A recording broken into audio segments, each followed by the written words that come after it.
எனக்குள் நான்.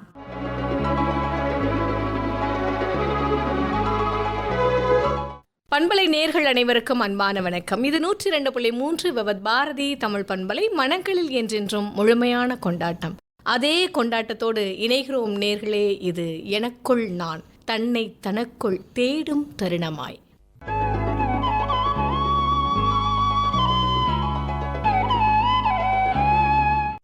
வாரம் ஆரவாரம் அப்படின்னு சொல்கிற மாதிரி ஒவ்வொரு வாரமும் நம்மளுடைய மனம் நிறைந்த ஆளுமைகளின் மனப்பகிர்வுகள் வானலைகளில் வலம் வந்து கொண்டிருக்கிறது. எனக்குள் நானாக தேடல் என்பது ஒரு சுகமான கலை. அதிலும் எதை தேடுகிறோம் என்பதை விட எப்படி தேடுகிறோம் என்பதுதானே மிக மிக முக்கியமான ஒன்று. சரி, இந்த எனக்குள் நான் என்பது என்ன? நம்மை தேட வேண்டும், நமக்குள்ளே தேட வேண்டும். அந்த தேடலுக்கு பின்னால் ஒரு தெளிவு பிறந்திட வேண்டும். அந்த தெளிவின் நீட்சியை நாம் மட்டும் அனுபவிக்காமல் தேவைப்படுவோருக்கு பகிர்ந்து கொடுக்க வேண்டும்.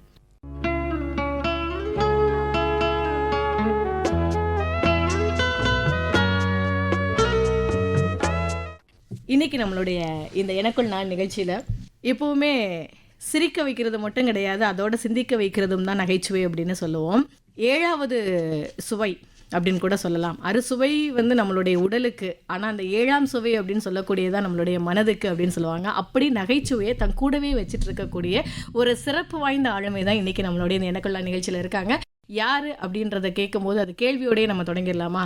சார், விவத் பாரதி தமிழ் பண்பலை சார்பாக அன்பான வணக்கம். கேள்வியிலேருந்தே நான் தொடங்குறேன். பாஸ்கர் பாஸ்கியா எப்போ மாறினீங்க சார்? இங்கேருந்து நீங்கள் ஆரம்பிங்க பார்க்கலாம்.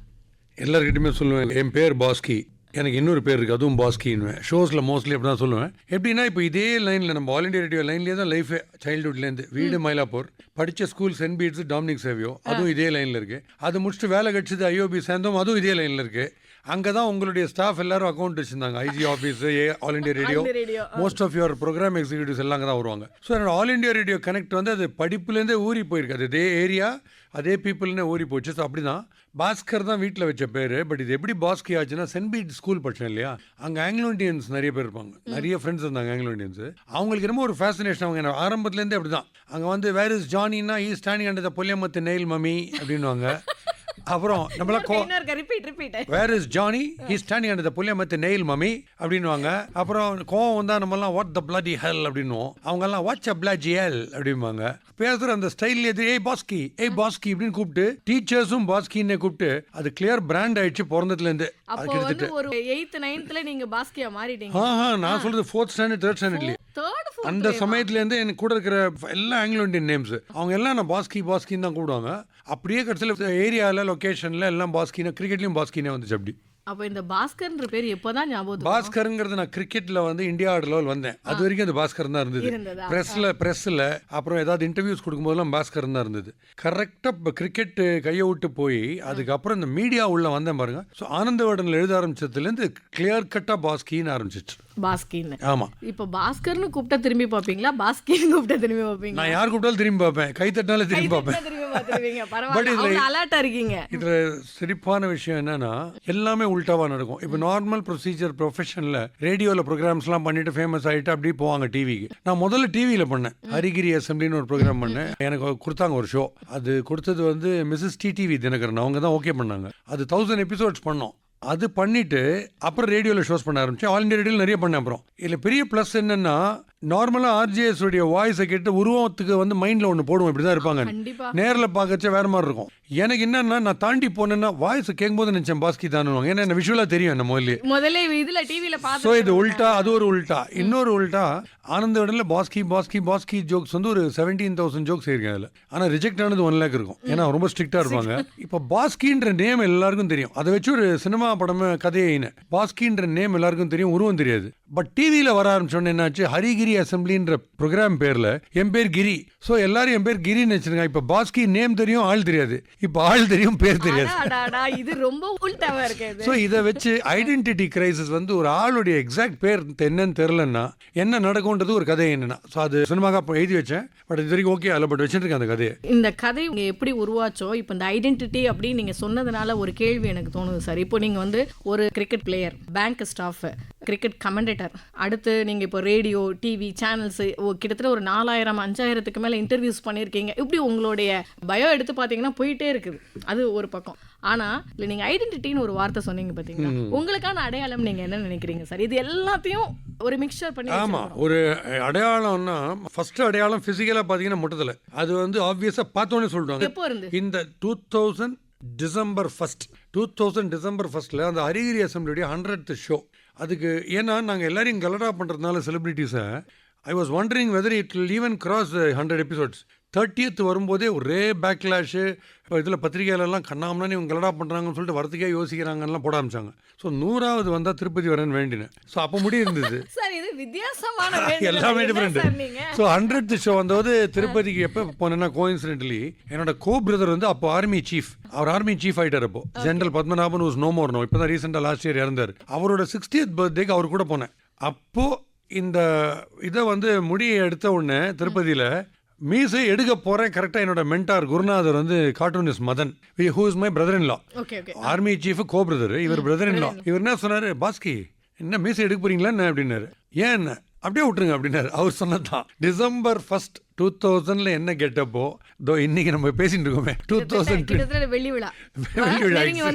எக்ஸாக்ட்லி வெள்ளி விழா தான். தலை அவ்வளோ கிளார் அடிக்கும். வெள்ளி விழா, வெள்ளி பாத்திர விழா. இல்ல இன்னொன்னு, வேலையை காதலிக்கிறவங்கள கேள்விப்பட்டிருக்காங்க. ஆனா அதுக்காக வந்து இந்த அளவுக்கு யாருமே தலைமுடிய எக்ஸாக்ட்லி. ஆமா, என்ன ப்ராப்ளம் என்ன வந்தாலும் ப்ராப்ளமே இல்லை. என்ன பிரச்சனை வந்தாலுமே தலையை பிச்சுக்கிறேன்னு நான் சொல்லவே முடியாது. அது மாதிரி வந்து ஹேர் ஸ்டைல் மாற்ற வேண்டிய அவசியமே இல்லை. ஸோ நீங்கள் கேட்டதில் வந்து பர்சனல் கனெக்ட்னு சொல்லி ஐடென்டிட்டின்னு கேட்டால் என்னென்னா, எங்கே டல்லாக இருந்தாலும் நான் இடத்துல போய் இங்கே இருந்தேன்னா அது அத்தனை பேர் சொன்ன ஃபீட்பேக் வந்து ஐயோ மூடு மாதிரி போச்சுன்னுவாங்க. ஏதாவது ஒன்று கிண்டல் பண்ணினே இருப்பேன், சிரிப்பு மூட்டிகிட்டே இருப்பேன். ஸோ எனக்கு அந்த ஐடென்டிட்டி ரொம்ப பிடிச்சிருக்கு. நம்ம போனோம்னா அந்த மூடு வந்து கம்ப்ளீட்டாக லாஃப்டராக மாறுது. அந்த இடத்துல வந்து வரிஸை மறக்கிறாங்கன்னு ஒரு ஐடென்டிட்டி இருக்குல்ல. அதனால தான் புதுசாக மோட்டிவேஷன் த்ரூ ஹியூமர் அப்படின்னு ஒன்று ஆரம்பிச்சிருக்கேன். இப்போ எல்லா ஸ்கூல்ஸ் அண்ட் காலேஜஸ்லாம் போயிட்டு எல்லா டிபார்ட்மெண்ட்ஸில் இருக்கிற ஹெட்ஸ் எல்லாம் பார்த்துட்டு நீங்கள் டீச்சிங்லேயே ஹியூமர் சேர்க்கணும். நீங்கள் டீச்சிங் சீரியஸாக எடுக்கிறத விட ஹியூமரஸாக எடுங்க. அண்ட் ஹியூமர் ஒரு சப்ஜெக்டாக வரணும். அதுக்கு சிலபஸ்லாம் ரெடி பண்ணிட்டேன். ஸோ ஹோல் வேர்ல்டுக்கு ஹியூமர் டீச் பண்ண போகிறேன். எப்படி ஜோக் அடிக்கிறது, எப்படி இன்டர்வியூ ஃபன்னியாக பண்ணுறது, எப்படி ரிவ்யூஸ் ஃபன்னியாக பண்ணுறது, கிராஸ்வேர்டு எப்படி போடுறது, ஸ்கிரிப்ட் ரைட்டிங், ஸ்டாண்டப் காமெடி எல்லாமே. இது சொல்லி கொடுத்து வரக்கூடிய ஒரு கலையா? இந்த கேள்வி நிறைய பேர் என்கிட்ட கேட்குறாங்க. ஏன்னா இது வரைக்கும் எனக்கு தெரிஞ்சு எந்த மயிலும் வந்து பிரபுதேவாட்ட போய் எனக்கு டான்ஸ் கற்றுக்கூடன்னு கேட்கவே இல்லை. அது இயற்கையாக ஆடுது. அதே மாதிரி சின்ன கோயில் சித்திராட்டம் எந்த கோயிலும் போல. ஒரு குழந்தை பிறந்த உடனே அழுது, அது டிவி சீரியல் பார்த்துட்டு அழல, அது அழுது அவ்வளோதான். அதுக்கப்புறம் அழுகை நிறுத்திடுது, திடீர்னு சிரிக்கிறது, எல்லாமே வருமானம் நினச்சா அதுவுமே வராது. இந்த நகைச்சுவை உணர்வு நமக்குள்ளே வந்து இருக்கலாம். போகிறோம். நான் என்ன சொல்கிறேன், உங்களுக்கு சிரிக்கிறதுக்கு பிடிக்குதா? ஆமாம், போகிறோம், உங்களுக்கு வந்துடும். ஆனால் எனக்கு சிரிக்க வைக்க தெரியலையே. ரொம்ப அது ஈஸி. நான் என்ன பண்ணுவேன், நார்மலாக நீங்கள் திருப்பி குவிஸில் இந்தியாவுடைய கேபிட்டல் என்ன, இது முதல் பிரைம் மினிஸ்டர் யார், இதே கேட்டுருக்கோம்ல. ஸோ இப்போ நான் வந்து இந்த ஹியூமராலஜியை கற்றுக் கொடுக்கறதுக்கு நான் ஒரு பிளான் பண்ணேன்னா, சப்போஸ் உங்களை மாதிரி ஒரு 20 பேர் வராங்க இந்த செஷனுக்கு, 20 பேர்கிட்ட நீங்கள் நியூஸ் பேப்பரை கொடுத்துருவேன். நியூஸ் பேப்பரை கொடுத்து இப்போ உங்கள் வேலை, நீங்கள் எல்லா நியூஸும் படிங்க 5 மினிட்ஸில். படிச்சுட்டு எந்த நியூஸ் இயற்கையாகவே சிரிப்பு வருதோ அதை ரவுண்ட் பண்ணுங்க, மார்க் பண்ணுங்க. ஃபார் எக்ஸாம்பிள், யாரோ ஒருத்தர் ஜெர்மனிக்கு போயிருக்காரு, இங்கே வீட்டில் திருட்டு நடக்குது சென்னையில், அங்கே கேட்ஜெட் இருக்கு கனெக்ஷன், அங்கே அவருக்கு பீப் சவுண்ட் வருது, அங்கேருந்து வந்து இங்கே போலீஸ் சொல்கிறாரு எங்கள் ஏரியாவில் என் வீட்டை அவனை திருடின்னு இருக்காங்க. ஸோ இந்த நியூஸ் கேட்கும் போதே சிரிப்பு. அது மாதிரி திருட வந்துட்டு திடீர்னு தூங்கிட்டான்றது, வீட்லயே டயர்டில் ஃப்ரிட்ஜில் எதையோ குடிச்சு தூங்குறாங்க. இந்த பேசிக் நியூஸே தமாஷா இருக்குல்ல, இதை ஃபர்ஸ்ட் மார்க் பண்ணுங்க. வேற என்னென்ன நியூஸ் ஐட்டம்ஸ் கிண்டலா எடுத்துன்னு போனால் நல்லா இருக்கும் அப்படிங்கிறது நீங்க மார்க் பண்ணுங்க. இப்போ நம்ம பேச ஆரம்பிச்சு உங்ககிட்ட இருந்தே ஒவ்வொரு நியூஸையா நான் வர வைப்பேன் அப்படின்ற மாதிரி அதை வந்து அவங்களே ஃப்ரேம் பண்ணியிருக்கீங்க. இல்லை, அதை ஐடியா பண்ண ஆரம்பிச்சுட்டு டீச்சர்ஸ்க்கே சொல்லிட்டேன், கலகலப்பாக எடுக்கணும். ஹிஸ்ட்ரிங்கிற சப்ஜெக்டில் வந்து ஃபுல்லாக ஈவெண்ட்ஸ், அந்த ஊரை அபகரிச்சான் இப்படியே இருக்குது, அதுவே ஸ்டோரிஸாகவே இருக்குது ஹிஸ்ட்ரியில். ஸோ யார் எடுத்தாலுமே இன்ட்ரெஸ்டிங்காக இருக்கும் ஹிஸ்ட்ரி, ஏன்னா ஸ்டோரி இன்ட்ரெஸ்டிங். ஜாகிரபி பரப்பளவு டெம்பரேச்சர் அதுன்றதுனால போர் அடிக்கும். பட் வாத்தியார் இன்ட்ரெஸ்டிங்காக இருந்துட்டா ஜாகிரபி பிடிக்க ஆரம்பிச்சிடும். வாத்தியார் ரொம்ப போராக இருந்தால் ஹிஸ்ட்ரியும் பிடிக்காம போயிடும். ஸோ இந்த ஃபர்ஸ்ட் ஆஃப் ஆல் உங்களுக்கு ஏதாவது ஒரு சப்ஜெக்ட் வருமா வராதான் தெரிஞ்சுக்கிறது முன்னாடி இந்த ஆளை பிடிக்கணும், யார் டீச் பண்ணுறாங்களோ அவளை பிடிக்கணும். உங்களுக்கு அந்த கேரக்டர் பிடிச்சிச்சுன்னா நீங்கள் வந்து சினிமாவை கட்டடிச்சு கிளாஸுக்கு போவீங்க. நார்மலாக கிளாஸை கட்டடிச்சு சினிமா போகிறது. ஸோ நம்ம இவரா சேகர் வர்றா லெக்சர் செம்ம ஜாலியாக இருக்குண்டா வாடா அப்படின்னு போகிறோம். அதனால ஹியூமர்னு ஒரு சப்ஜெக்ட் இருக்கணும், எவ்ரி பீரியட் ஒன்று இருக்கணும், 2 twice a week or something, so that students will assemble just for 1 hour laughter. அது வர வர வர என்ன ஆகும், உங்கள் சிஸ்டமில் கம்பல்சரி ஆகிடுது 2 hour வீக்லி லாஃப்டர். அதுதான் உங்களை சேவ் பண்ணும். நாளைக்கு ஒரு சைக்காட்ரிஸ்ட்டை போகிறதுக்கோ இல்லை ஒரு சாமியார்கிட்ட போயிட்டு உங்களுக்கு ஏதாவது ஒரு மாறணும், லைஃப் மென்டாலிட்டி ரொம்ப டல்லாக இருக்குன்னீங்கன்னா எதுவுமே வேணாம். நீ லைட்டாக எடுத்துக்கோன்றீங்க. எப்படி லைட்டாக எடுத்துக்க முடியும்? உங்களுக்கு ஹியூமர் இருந்தால் தான் நீங்கள் லைட்டாக எடுத்துக்க முடியும். All that you have to tell me is I love to laugh. நான் கற்றுக்க ரெடின்ட்டிங்கன்னா போகிறோம், நான் கற்றுக் கொடுத்துருவேன். சேலஞ்ச். அதாவது ஒரு ஜோக்குக்கு சிரிக்கிறது அப்படின்றது எல்லாராலையும் முடியும். ஆனால் அடுத்தவங்களை சிரிக்க வைக்கிறதுன்றது வந்து ஒரு மிகப்பெரிய கலை. அந்த கலையை கூட என்னால் சொல்லிக் கொடுக்க முடியும் அப்படின்னு நீங்கள் சொல்கிறத கேட்கும் போதே சந்தோஷமா இப்போ இருக்கு. சில பேர் நீங்கள் பார்த்தீங்கன்னா, சாரி டு இன்டரப்ட், சில பேர் ஜோக் அடிக்கிறாங்க. இப்போ என்கிட்ட வருவாங்க, உங்களுக்கு என்ன ஒரே சன்னானுவாங்க. எனக்கு மட்டும் இல்லை சார், இந்த உலகத்தையே ஒரே சன் தான், மார்னிங் வரும் ஈவினிங் போய்டுவேன். இது நான் சொல்கிறேன். என் வீட்டில் ஜாயின்ட் ஃபேமிலியில் அத்தனை பேரும் சீரியஸ் டைப், ஜோக்கே அடிக்க மாட்டாங்க. எங்கேயோ ஜீன்ல ஆனால் இருக்குது, இது சொந்தமாலாம் வராது. தாத்தாவோ இல்லை சித்தப்பாவோ பெரியப்பாவோ யாரோ ஒருத்தர் செம்ம ஹியூமர். இந்த கேள்வி தான் நான் கேட்டேன், எப்படி வந்து இது எங்கேயோ ஒரு இடத்துல இல்லாம வருமா? வரும். அதான் இப்போ அந்த நான் சொன்ன சோர்ஸ் ஒன்று உங்களோட ஆன்செஸ்டர்லேருந்து வருது. இன்னொன்று, நீங்கள் போய் ஒரு குரூப்ல பழகுறீங்க பார்த்தீங்களா, சின்ன வயசுலேருந்து டீ கடையில் நின்று ஃப்ரெண்ட்ஸோட சிரிச்சின்னு ஒன்று பண்ணுறீங்களே, அந்த குரூப்போட இன்ஃபெக்ஷன் அதுதான் உங்களுக்கு தானே வந்துடும். உங்களுக்கு வந்தது அப்போ எப்படி? ஃபேமிலியில இருந்து இல்லை, என் ஃபேமிலி இல்லை. பட் என்னன்னா 2வது வயசு 3வது வயசுலேருந்து பிளாட்ஃபார்மில் போய் பசங்களோட கிரிக்கெட் ஆடிட்டு இருப்பேன். 3 வயசு 4 வயசுல போய் அப்போ கிரிக்கெட். உங்களுக்கு இந்த சொசைட்டி, இந்த சரௌண்டிங் கத்து கொடுத்ததா? இந்த சரௌண்டிங் கத்து கொடுத்தது தான். பட் என் ஃபேமிலியில் ஜீனில் இருக்கு. அப்புறம் அப்படியே போய் இன்வெஸ்டிகேட் பண்ணி பார்த்தேன். அப்பாவுடைய எல்டர் சிஸ்டர் இருக்காங்க, பயங்கர கிண்டலாக பேசுவாங்க. அம்மாவோட எல்டர் சிஸ்டர் பயங்கர கிண்டலாக பேசுவாங்க. அப்பா பிரதர்ஸ்லாம் டாப் ப்ரொஃபசர்ஸ் அமெரிக்காவில். அவங்க கிளாஸ் எடுக்கும்போது பார்த்தா அவங்களாம் பயங்கர ஹியூமர்ஸாக எடுக்கிறாங்க. பட் எங்க ஃபேமிலி உங்க கூட இருந்தவங்க யாருமே இல்லை, எல்லாம் ரொம்ப சீரியஸ் டைப். சரி, அப்படி இருக்கும்போது எப்படி உங்களுடைய நீங்க இவ்ளோ ஒரு ஜோக்கா உள்ள கொண்டுட்டு வரும்போது அக்செப்ட் பண்ணாங்க ஃப்ரெண்ட்ஸ்? எங்க அம்மாவே சொல்லுவாங்க. வீட்ல எப்படி அக்செப்ட் பண்ணாங்க? அது தெரியல. எங்க அம்மா அதான் வீட்டில் என்ன டைப் தெரியுமா, அப்பா அம்மா வந்து நீ இதுதான் படிக்கணும், நீ ஏன் கிரிக்கெட் போற, என்ன டைம் இப்போ வர, எந்த கேள்வியுமே லைஃப்ல கிடையாது. கேட்கவே மாட்டாங்க. No questions. நீ எப்போ வேணா போ, எப்போ வேணா வா, நீ என்ன வேணா படி, என்ன வேணா பண்ணு. No interference. அந்த இன்டர்ஃபியரன்ஸே பண்ணாத இருந்ததுனால அவங்க மேலே எக்கச்சக்க மரியாதை வர ஆரம்பிச்சிருச்சு. தனியாக போய் எங்கேயான ஏதாவது சப்போஸ் யாரோ ஃப்ரெண்ட்ஸ் சிகரெட் அடிச்சு ஒரு ஆஃபர் பண்ணால் கூட இல்லை, ஐயோ வேணாம் இவ்வளோ பிரமாதமாக பார்த்துக்கிறாங்க நம்ம பேரண்ட்ஸ், அவங்களுக்கு தெரியாமல் எதுக்கு பண்ணுன்ற ஒரு ஃபீல் இருந்துட்டே இருந்தது. கேட்டுக்கங்க, இந்த ஒரே ஒரு விஷயம்தான். எவ்வளோதான் வந்து நம்ம வந்து வாழ்க்கையை நகைச்சுவையாக நம்ம வந்து அடுத்தவங்களை சிரிக்க வைக்கிறோம், கொண்டு போகிறோம் அப்படின்லாம் இருந்தால் கூட சார் சொன்ன ஒரு விஷயம் என்ன அப்படின்னா, பேரண்ட்டை நாங்களை நம்புகிறாங்க, அந்த நம்பிக்கையை வந்து கெடுக்கக்கூடாது. இன்னைக்கு இருக்கக்கூடிய எத்தனை யூத்துக்கு வந்து இது தேவையான ஒரு விஷயம். இப்போ என்னன்னா, அப்பா அம்மா வந்து நான் ஒன்று ஒரு 43 years 40 years இருந்தேன்னு வச்சுங்களேன். அப்போ தான் ஃபஸ்ட்டு அம்மா போனாங்க 2005 2009 அப்பா போயிட்டாரு. எழுதி தரேன், நான் வந்து யாருக்கு வேணால் சொல்லுவேன், எந்த குரூப்பில் வேணால், ஸ்டார்ட் டு ஃபினிஷில் தப்பி தவறி திரும்பி முகத்தை காமிச்சதோ இல்லை ஆர்கியூ பண்ணதோ. ஸோ நான் எந்த ஸ்டேஜ்லேயுமே லைஃப்பில் அப்பா அம்மாவை திருப்பி ஆர்கியூ பண்ணதோ முகம் காமிச்சதோ திட்டினதோ கிடையவே கிடையாது, சரித்திரமே கிடையாது. இதை நான் ரொம்ப பெருமையாக நினச்சிருந்தேன், இது என்னோட குவாலிட்டின்னு. அப்புறம் தான் யோசித்தேன், அதுக்கு அவங்க ஸ்கோப்பே கொடுக்கல. ஏதாவது கேள்வி கேட்டதுன்னு அதுதான் நான் கேட்டேன். இப்போ உங்கள் விருப்பத்துக்கே தான் அவங்க வந்து விட்டுருக்குறாங்க, அதனால நீங்கள் கேள்வி கேட்கல. உங்களுக்கு நீங்கள் பர்சனல் கனெக்டில் சொல்கிறேன். நான் லவ் மேரேஜ், மதன் கார்ட்டூனிஸ்டோட சிஸ்டர், கடைசி sister was no more now. அவங்கள தான் நான் லவ் பண்ணி கல்யாணம் பண்ணிட்டேன். நான் வீட்டில் போய் இந்த பொண்ணு வசந்திங்கிறவன் நான் கல்யாணம் பண்ணிக்க போகிறேன்னு 2 பேரும் என்னையே பார்த்துருந்தாங்க. சரி நாளைக்கு வர சொல்லிட்டாங்க. யார் என்ன எதுவுமே கேட்கல, அது வந்துட்டா.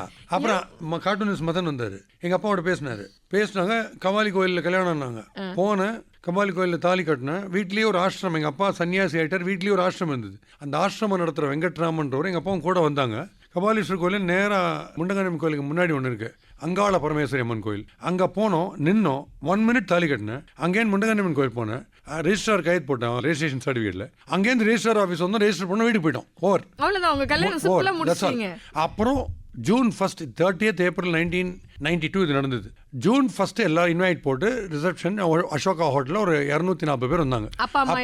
எல்லாரோடையும் அப்போ தான் தெரிஞ்சது, கடைசி இறந்து போகிற வரைக்கும் எங்கள் அப்பாவோ அம்மாவோ வசந்தி யார், எப்படி மீட் பண்ண, எங்கே லவ், எந்த கேள்வியுமே ஒன்றுமே கிடையாது. தான் சொல்கிறேன், ஃபினாமினல் ரெஸ்பெக்ட் அவங்க மேலே. ஏன்னா அப்படி நம்புகிறாங்க என்ன. அந்த மாதிரி நம்பும் போது நம்ம பேரண்ட்ஸ் தான் நமக்கு தெய்வம். ஒரு ஷோவில் கூட ரீசெண்டாக கேட்டாங்க, நீங்கள் யாருக்கு சார் கட் அவுட் வைப்பீங்கன்னா, 2 பேருக்கு வைப்பேன், எங்கள் அம்மா எங்கள் அப்பாவுக்கு வைப்பேன். அவங்களோட பெரிய ஹீரோ ஹீரோயின் எனக்கு யாருமே கிடையாது. பரவாயில்ல. உங்களுடைய நிறைய இன்டர்வியூஸ்ல எல்லாம் பார்க்கும்போது வந்துட்டு இந்த திருக்குறள் மாதிரி நீங்கள் 2 வரியில வந்து கொடுக்குறீங்க. அது ரொம்ப என்ன சொல்றது, வித்தியாசமாக இருக்கு. இன்னொன்று வந்து அது ஈஸி ரீச்சபிள் அப்படின்னு. I won't waste your time. நீங்கள் மிஞ்சி போனால் 10 செகண்ட் தான் வேஸ்ட் பண்ணணும். எனக்கு அது ரொம்ப நல்லா இருக்கு. எங்க இருந்து கத்துக்கிட்டீங்க அது? அந்த ஸ்கூல் டேஸ்லலாம் அந்த அமுல் ஹோர்டிங் இருக்கும் பெருசா, அவங்க வந்து இந்த பெரிய பெரிய நியூஸை வந்து 2 லைனில் போடுவாங்க. திருக்குறள் தான் வச்சுங்களேன், நமக்கு லைஃப்பில் எஜுகேஷன் வழியான்னு பார்த்தா திருக்குறள் தான். 1.5 லைனில் அவ்வளோ வேர்ல்டியாக சொல்லிட்டார். அதை மிஞ்சி யாராலையுமே பண்ண முடியாது. பட் இந்த சின்ன சின்ன கேப்ஷன்ஸ் பார்க்கும் ரொம்ப அப்பீலிங்காக இருக்கும். இந்த வேர்ட் பிளே லவ்லியாக பண்ணுறாங்களே. இப்போ எனக்கே பேசும்போது பேசி பேசி வந்த பழக்கம் தான். எங்கள் வீட்டுக்கு ஒருத்தர் வந்தார் ரிப்பேருக்கு, நாங்கள் டெலிஃபோன்ஸ்லேருந்து வரோம்னார். அவ்வளோ டெலிஃபோன்லேருந்து எப்படி சார் வரீங்கன்னு. ஸோ அதனால் எங்கே பார்த்தாலும் அன்றைக்கி ரெஸ்ட் ரூமில் ஒரு ஷோ முடிச்சுட்டு இன்டர்வலில் ரெஸ்ட் ரூம் போயிருக்கேன். ஒருத்தர் வந்துட்டு செல்ஃபி எடுத்துக்கலாமான்னாரு. உங்களுக்கு வேறு இடமே கிடைக்கல அப்படின்னு கேட்டேன். அப்புறம் சிரிச்சிட்டு உங்களுக்கு எப்படி நேச்சுரலாக வருதான்னு. இங்கே எல்லாருக்கும் அப்படி தானே வரும். அதனால இதை நான் ஜோக் அடிக்கணும்னு அடிக்கல, எங்க அப்படியே வருது. அது சிஸ்டம்லயே வரதுனால இப்போ இது இந்த ஃபாஸ்டஸ்டா 5 செகண்ட்ல எது சொன்னாலும் சிரிக்கிறாங்கல்ல. அப்போ அட்டென்ஷனை கிராப் பண்றதுக்கு ஒரு மேகசீன்ல கூட பார்த்தா அந்த ஜோக்கை தான் ஃபர்ஸ்ட் பார்ப்பாங்கல்ல. So why not we bring out caption. So ad agency ஆரம்பிக்கணும், இந்த மாதிரி ஒன்லைனர்ஸ் போடணும்ன்றது வெரி சின்ன வயசுல இருந்து எனக்கு ஆட் ஏஜென்சி அது ஆரம்பிக்கணும்ட்டு. ஸோ அதனால இப்போ சிவராத்திரினா குளிரா இருக்கும், கண் முழிக்கணும் அப்படிலாம் பேசுவாங்க. நான் ஒரே வார்த்தையில் அதை கம்ப்ளீட்டாக சொல்லிடுவேன். என்னன்னா நைட்டு குளிரும்னு இருக்கும். அந்த சிவராத்திரின்ற வேர்டை சிவர் ராத்திரி அப்படின்னு போட்டுருவாங்க. மாத்தி யோசிக்கிறது வேணும்பா, இப்படி எல்லாம் யோசிக்க என்ன பண்ணுவாங்க, சிங்கார சென்னைன்னுவாங்க. நான் என்ன சொல்லுவேன், ஒரே தண்ணியில மூழ்கி இருக்கு, இது சிங்கார சென்னை. ஸோ நீங்கள் எதை வேணால் நீங்கள் என்ன டாபிக் கேளுங்க, எனக்கு அது வந்து அது இப்படி தான் போகும், எனக்கு இந்த ஆங்கிள் தான் போகும். சரி, இப்படிலாம் போகும். நீங்கள் சொன்ன மாதிரி இப்போ இந்த சிங்கார சென்னையும் சிவராத்திரியும் எங்களுக்கு வந்து எங்கள் மனசை விட்டு நீங்கள் அது எப்போ கேட்டாலும் வந்து பாஸ்கி அப்படின்னு சொன்னோன்னே இது ஞாபகத்துக்கு. அப்படி உங்களுக்கு யாரோடைய ஏதோ ஒரு வார்த்தை நிச்சயமாக உங்கள் மைண்டில் இருந்துகிட்டே இருக்கும். வேற ஒரு செலிபிரிட்டி, அது செலிபிரிட்டின்றது வந்து ஒரு வெல் நோன் பர்சனாக தான் இருக்கணும்னு கிடையாது, ஒரு சாதாரண உங்களுக்கு ரோட் சைடு இருக்கக்கூடிய ஒரு பர்சனாக கூட இருக்கலாம். அப்படி யாரோடைய ஒரு தாக்கமாக இருக்கு? இல்லை, இது இவ்வளோ நான் ஆல்மோஸ்ட் 18,500 ஷோஸ் பண்ணியிருக்கேன் on radio, TV, stage and YouTube together. அதில் 4,000 வந்து செலிபிரிட்டி இன்டர்வியூஸ். இது எப்படி ஸ்டார்டிங் பாயிண்ட் ஆச்சுன்னா, பேங்க்கில் ஐயோபி இங்கே தான் உட்காந்து கஸ்டமர்ஸோட கலகலப்பாக பேசிட்டு ரொம்ப ஹாப்பியாக இருப்பாங்க என் கூட பேசும்போது. அங்கேயும் இந்த மாதிரி கேப்ஷன்லாம் டிஸ்பிளே பண்ணுவேன் எல்லாருக்கும் பார்க்கறதுக்கு. அப்போ என் friend Prasad is also no more. என் ஃப்ரெண்டு பிரசாத், எங்க அண்ணன், அப்புறம் என் வசந்தி ஒய்ஃப், 3 பேரும் 40 days ஸ்பேன்ல போயிட்டாங்க. இப்போ May 2, June 7, June 11. அதுல அந்த பிரசாத்ன்ற ஃப்ரெண்டு ரொம்ப ஃபனி. நான் அப்படியே 40 வருஷம் சிரிச்சிருக்கேன் பைக்கில் அவங்க கூட போகும்போது. அப்படி சிரிப்பேன். அவன் என்ன சொன்னா, நம்ம இவ்வளோலாம் பேசுகிறோம், பேச்சு வாக்கில் இவ்வளோ ஜோக்ஸ் வருது இல்லை, அதை நீ ஏன் புக்காக சும்மா எழுதுன்னா, அதை வந்து பேங்க் கவுண்டரில் இப்போ கஸ்டமர்ஸ் வராதோ சும்மா நான் பாட்டுக்கு எழுதிருப்பேன். அதை எழுதிட்டு ஒரு புக்கு போட்டேன். அதை கிறிஸ் ஸ்ரீகாந்த் என்னோட கேப்டன் கிரிக்கெட்டில், அவன் வந்து இனாகரேட் பண்ணான். அந்த ஜோக் புக்கு 4 ரூபாய்க்கு விற்றேன். 4 ரூபாய்க்கு 1990. அப்போ ட்ராமாக்கெல்லாம் போனோன்னா எஸ் வி சேகருக்கு ரொம்ப பிடிக்கும். ஸோ எஸ் வி சேகர் வந்து என்ன பண்ணுவார், ட்ராமாவில் இன்டர்வல்ல என் ஃப்ரெண்ட் பாஸ்கி வந்து பாப்கார்ன் ஸ்டால் பக்கத்தில் ஜோக் புக்ஸ் போட்டுட்டு வித்துட்டுருக்கான், நீங்கள் எல்லாரும் சிரிக்கணும்னா அவன் ஜோக் புக் வாங்குங்கன்னா 4 ரூபாய்க்கு விற்பேன். அப்போ ஸ்டாலில் நின்றுட்டு அந்த புக்கை வந்து கார்ட்டூனிஸ்ட் மதன் பார்த்துட்டு ஏன் விகடன் எழுத மாட்டேன் அப்படின்னாரு. இல்லை எழுதினா போட மாட்டாங்கன்னு. நான் தான் ஜாயிண்ட் எடிட்டர்னு எழுதினார். அங்கே லைஃப் ஓப்பன் ஆரம்பிச்சது. ஓகே. இப்போ நீங்கள் சொன்னீங்க நெருங்கிய நண்பர், அதே நேரம் உங்களுடைய சகோதரர், உங்கள் மனைவி, 3 பேருடைய அந்த இழப்பு அப்படின்னு, அதுவும் ரொம்ப ஒரு ஷார்ட் பீரியடில் அப்படின்றது எப்படி சார் அந்த இழப்போட வலியை கடந்து போனீங்க?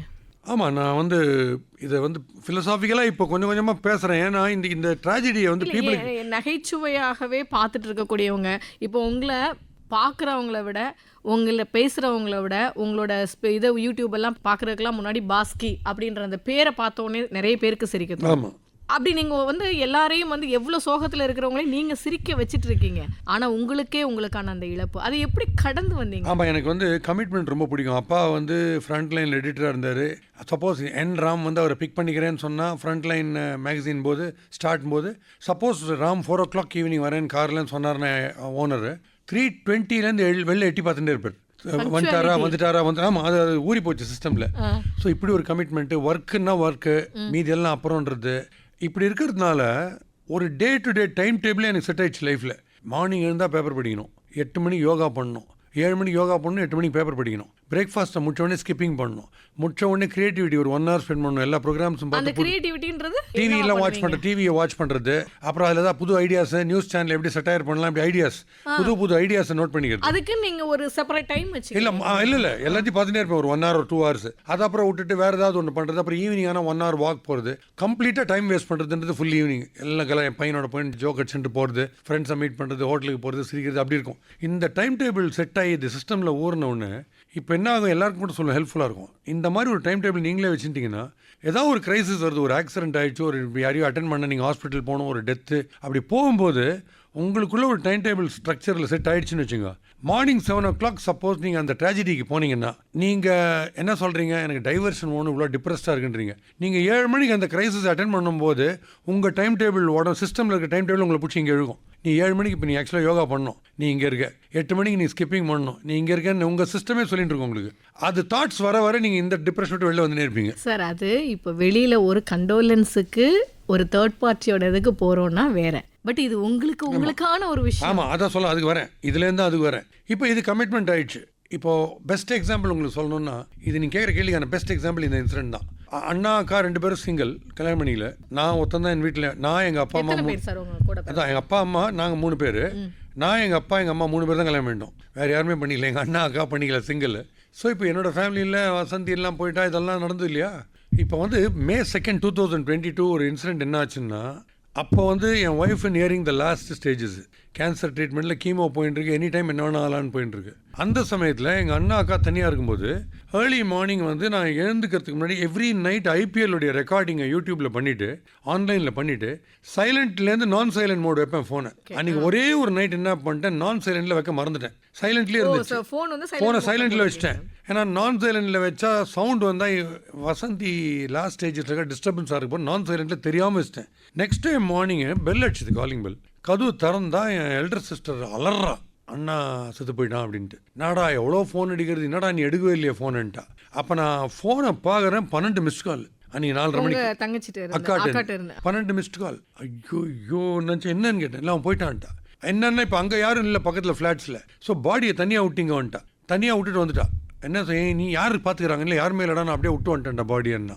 ஒன்றுமே பூரா ஷேட்டர் ஆகிட்டேன். நான் என்ன சொன்னேன், அதுதான் மைண்டு ஸ்ட்ராங்காக எப்படி தான் கடவுள் புண்ணியம் தான் மைண்ட் ஸ்ட்ராங்காக தான் சொன்னேன். நான் ஒன்று பண்ணுறேன், ஃபியூனரலுக்கு ஏற்பாடு பண்ணிட்டு நான் வரேன், நான் வந்துடுறேன், நீ ஒன்று பண்ணு, இந்த தண்ணியை குடிச்சிட்டு நீ ஆட்டோவில் கிளம்பு, நான் வந்துடுறேன். சாரி. அப்போ கூட நீங்கள் தனியாக தான் உங்களை அனுப்புறீங்க? ஆமாம், தனியாக தான் அமிச்சேன். ஏன்னா இங்கே எவ்வளோ ப்ராப்ளம் தனியாக இருக்கா. என் பையன் வந்து தோனியோட கேம்பில் இருக்கான், பாம்பேயில், தோனியோடைய சிஎஸ்கே கேம்பில். அவன் தான் அங்கே இருக்கான். இங்கே ஒய்ஃப் லாஸ்ட் ஸ்டேஜஸ். இப்போ இந்த நியூஸ் இவர் சொன்னோடனே நான் சொன்னேன், நான் ஃபியூனரலுக்கு ஏற்பாடு பண்ணிட்டு நான் வீட்டுக்கு வரேன், நீ வீட்டுக்கு போயிடு அப்படின்னு சொல்லிட்டு சொல்கிறேன். என் ஒய்ஃப் அப்போ தான் எழுந்துக்க ட்ரை பண்ணுறேன். என்ன ஆச்சுன்னா, ரவி போயிட்டான் அப்படின்னு.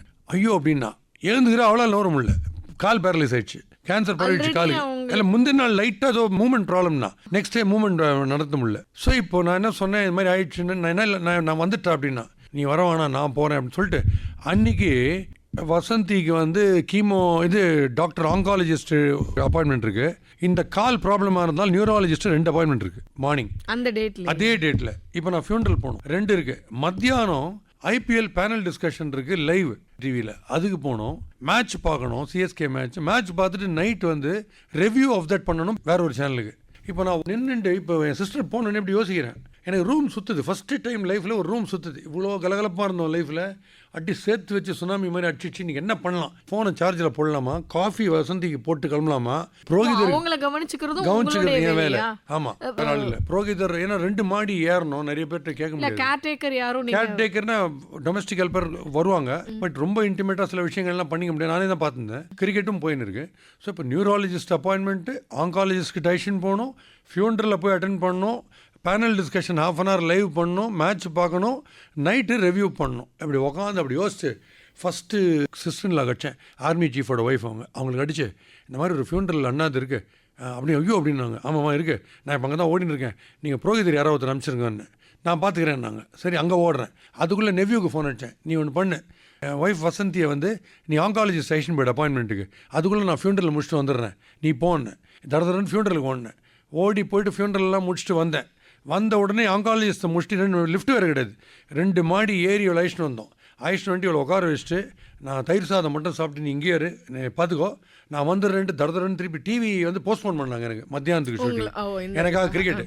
ஸோ டிவிக்கு மத்தியானம் போயிட்டு திருப்பி வரத்துக்குள்ளே என் சிஸ்டர்லாம் இவ்வளோ வந்து நியூரோ டைஷன் போயிட்டாங்க. அப்புறம் வந்து ஆட்டோ பிடிச்சி நியூராலஜிஸ்ட்டு போயிட்டு அங்கே என்ன விஷயம் கேட்டு ஷாக் ட்ரீட்மெண்ட் கொடுக்கணும் சார், வீல் ட்ரெயினர். அப்புறம் அங்கேருந்து இவ்வளோ இங்கே ஆயிடுச்சுன்னு வந்துட்டு அப்புறம் எல்டர் சிஸ்டர் போய் கன்சோல் பண்ணிட்டு திரும்பி வந்து மேட்சை ஃபுல்லாக பார்த்துட்டு அதுக்கப்புறம் நைட்டு ரிவ்யூ பண்ணுறது கூட அவங்க சொன்னாங்க, இல்லை சார் வேணாம் இவ்வளோ ட்ராஜடினாங்க. இல்லை நான் பண்ணுறேன் அப்படின்னு சொல்லிட்டு ரிவ்யூ பண்ணி முடிச்சுட்டு அப்படி உட்காந்து சோஃபாவில் ராத்திரி 12 மணிக்கு, ராத்திரி 12க்கு அப்படி உட்காந்த போது அப்போ தான் மேடம் தெரிஞ்சுது எனக்கு, ஐயோ எங்கள் அண்ணன் ரவி போயிட்டான்ல நீங்கள் அப்படின்ற தாட்டே எனக்கு அப்போ தான் வந்ததுன்னா, இது சில பேர் சொல்லலாம் ஒரு ஃபீலிங்ஸே இல்லாமல் ஒருத்தர் இருக்கான்னு சொல்லலாம், இன்னொருத்தர் சொல்லலாம் இந்த பப்ளிக் கமிட்மெண்ட்னு வந்துட்டா என்ன ட்ராஜடி இருந்தாலும் அந்த கமிட்மெண்ட்டில் Second one தான். இன்டென்ஸாக இருக்கான்னு சொல்லலாம். நான் அப்படி தான் நினைக்கிறேன். நான் என்ன நடந்தாலும் இமோஷ்னல்ங்கிறது ஒன்று இருக்குது. இப்போ என் ஒய்ஃப் போனதுக்கு நான் விக்கிலாம் எழுதிருக்கேன், இன்றைக்கும் பண்ணுறேன் அது. ஆனால் அதை பப்ளிக்கு காமிச்சிக்கவே மாட்டேன். ஹிஸ்ட்ரி பீரியட், ஜாகிரஃபி பீரியட் மாதிரி இமோஷன் ஒரு பீரியட் இருக்குது. அதுக்கு தனியாக ரூம் அலாட் பண்ணிட்டு நான் போய் விக்கி எழுதுவேன், அது வேறு. பட் வெளில வரும்போது கான்ஃபிடென்ட்டாக வரும். ஏன்னா ஒரு 30 இயர்ஸாக பீப்புள் வந்து நம்மளை பார்த்து நீங்கள் சொல்கிற மாதிரி நம்மளோட சிக்னேச்சரே வந்து சிரிக்கிறது. சிரிக்கிறது. நம்மளை பார்க்கும்போது சிரிக்கிறதுக்கு ரெடியாக இருக்கும்போது அவங்களை டிசப்பாயிண்டே பண்ண முடியாது.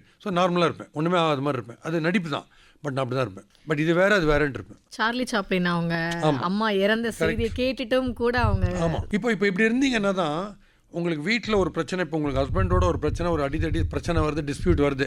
அங்கேருந்து இந்த கோவத்தில் அப்படியே ஆஃபீஸ் போகும்போது நீங்கள் ஆஃபீஸ்லேயே you meet the customer, you meet your பாஸ்ன்றச்சே இந்த ஹேங் ஓவர் இருந்ததுன்னா நீங்கள் அங்கே காலி. So you have to make a conscious attempt. இதை கட் பண்ணணும், இது office, I have to be a normal person here அப்படின்ட்டு அங்கே முடியணும். இங்கே பாஸோட தகராண்டு இந்த கோவத்தோட போயிட்டு வீட்டில் போய் எரிஞ்சு விட முடியாது.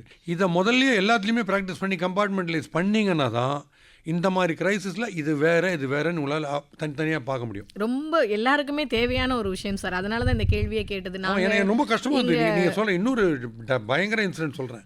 என் கூட ஒரு லேடி ஃபியூனரலுக்கு ஒவ்வொரு வண்டியாக போகுது, ஒவ்வொருத்தராக வராங்க. பெசன் நகர் போகும்போது பாகின்னு ஒரு lady she runs restaurant T நகரில். அவங்க தான் என்னை டிரைவ் பண்ணின்னு போனேன், அவங்க காரில் தான் போனேன். போயிட்டு ஃபியூனரலுக்கு போகிறதுக்கு முன்னாடி ஒரு ஃபேமிலி பார்த்தேன், என்னையே பார்த்துனே இருந்தாங்க. ஒரு ஃபேமிலி, அப்பா அம்மா பையன் பொண்ணு, அது மாதிரி இப்படி சிரிச்சாங்க, நானும் சிரித்தேன். சரி அப்படியே போயிட்டேன். ஃபியூனரலுக்கு உள்ளே போயிட்டு ரைட்ஸ் முடிஞ்சது. 20 மினிட்ஸ், ½ hour 45 minutes கழிச்சு வெளில வந்தேன். வசந்தி ஃபுல் எல்லாம் தகனம்லாம் முடிச்சுட்டு வந்தேன். வந்து கூலிங் சார் இப்படி போட்டுட்டு இப்படி பார்த்து திருப்பி அந்த ஃபேமிலி கை காமிச்சாங்க திருப்பி. சார் நான் ஹாய் சொல்லுங்கள் அப்படின்னு. இல்லை சாரி செல்ஃபி எடுத்துக்கணுன்னாங்க. ஸோ நான் அங்கேயா? ஆமாம், கிரிமேஷன் கிரவுண்ட் வெளியில் வெயிட் பண்ணிருக்காங்க. உங்களுடைய மிஸ்ஸஸோட ஆமாம், அது அவங்களுக்கு தெரியுமா தெரியாதுங்க எனக்கு தெரியாது. ஸோ நான் அதை நம்ம ப்ரிசீவ் பண்ண முடியாது, அவங்களுக்கு தெரியும்னு. நான் போனேன், ஏன்னா பாடி உள்ளே போயிடுச்சு. நான் ஒரு கார்லேருந்து இறங்கி போகிறேன், அவ்வளோதான். ஸோ அவங்களுக்கு இந்த கனெக்ட்லாம் தெரியும், யார் என்னன்றதே தெரியாது. அதுதான் நான் சொல்கிறேன். மீதி பேருக்கு உன்னுடைய பிரச்சனைகள்லாம் தெரியும், இந்த லைஃப்பில் நினைக்கவே நினைக்காதுன்னு எப்பவுமே.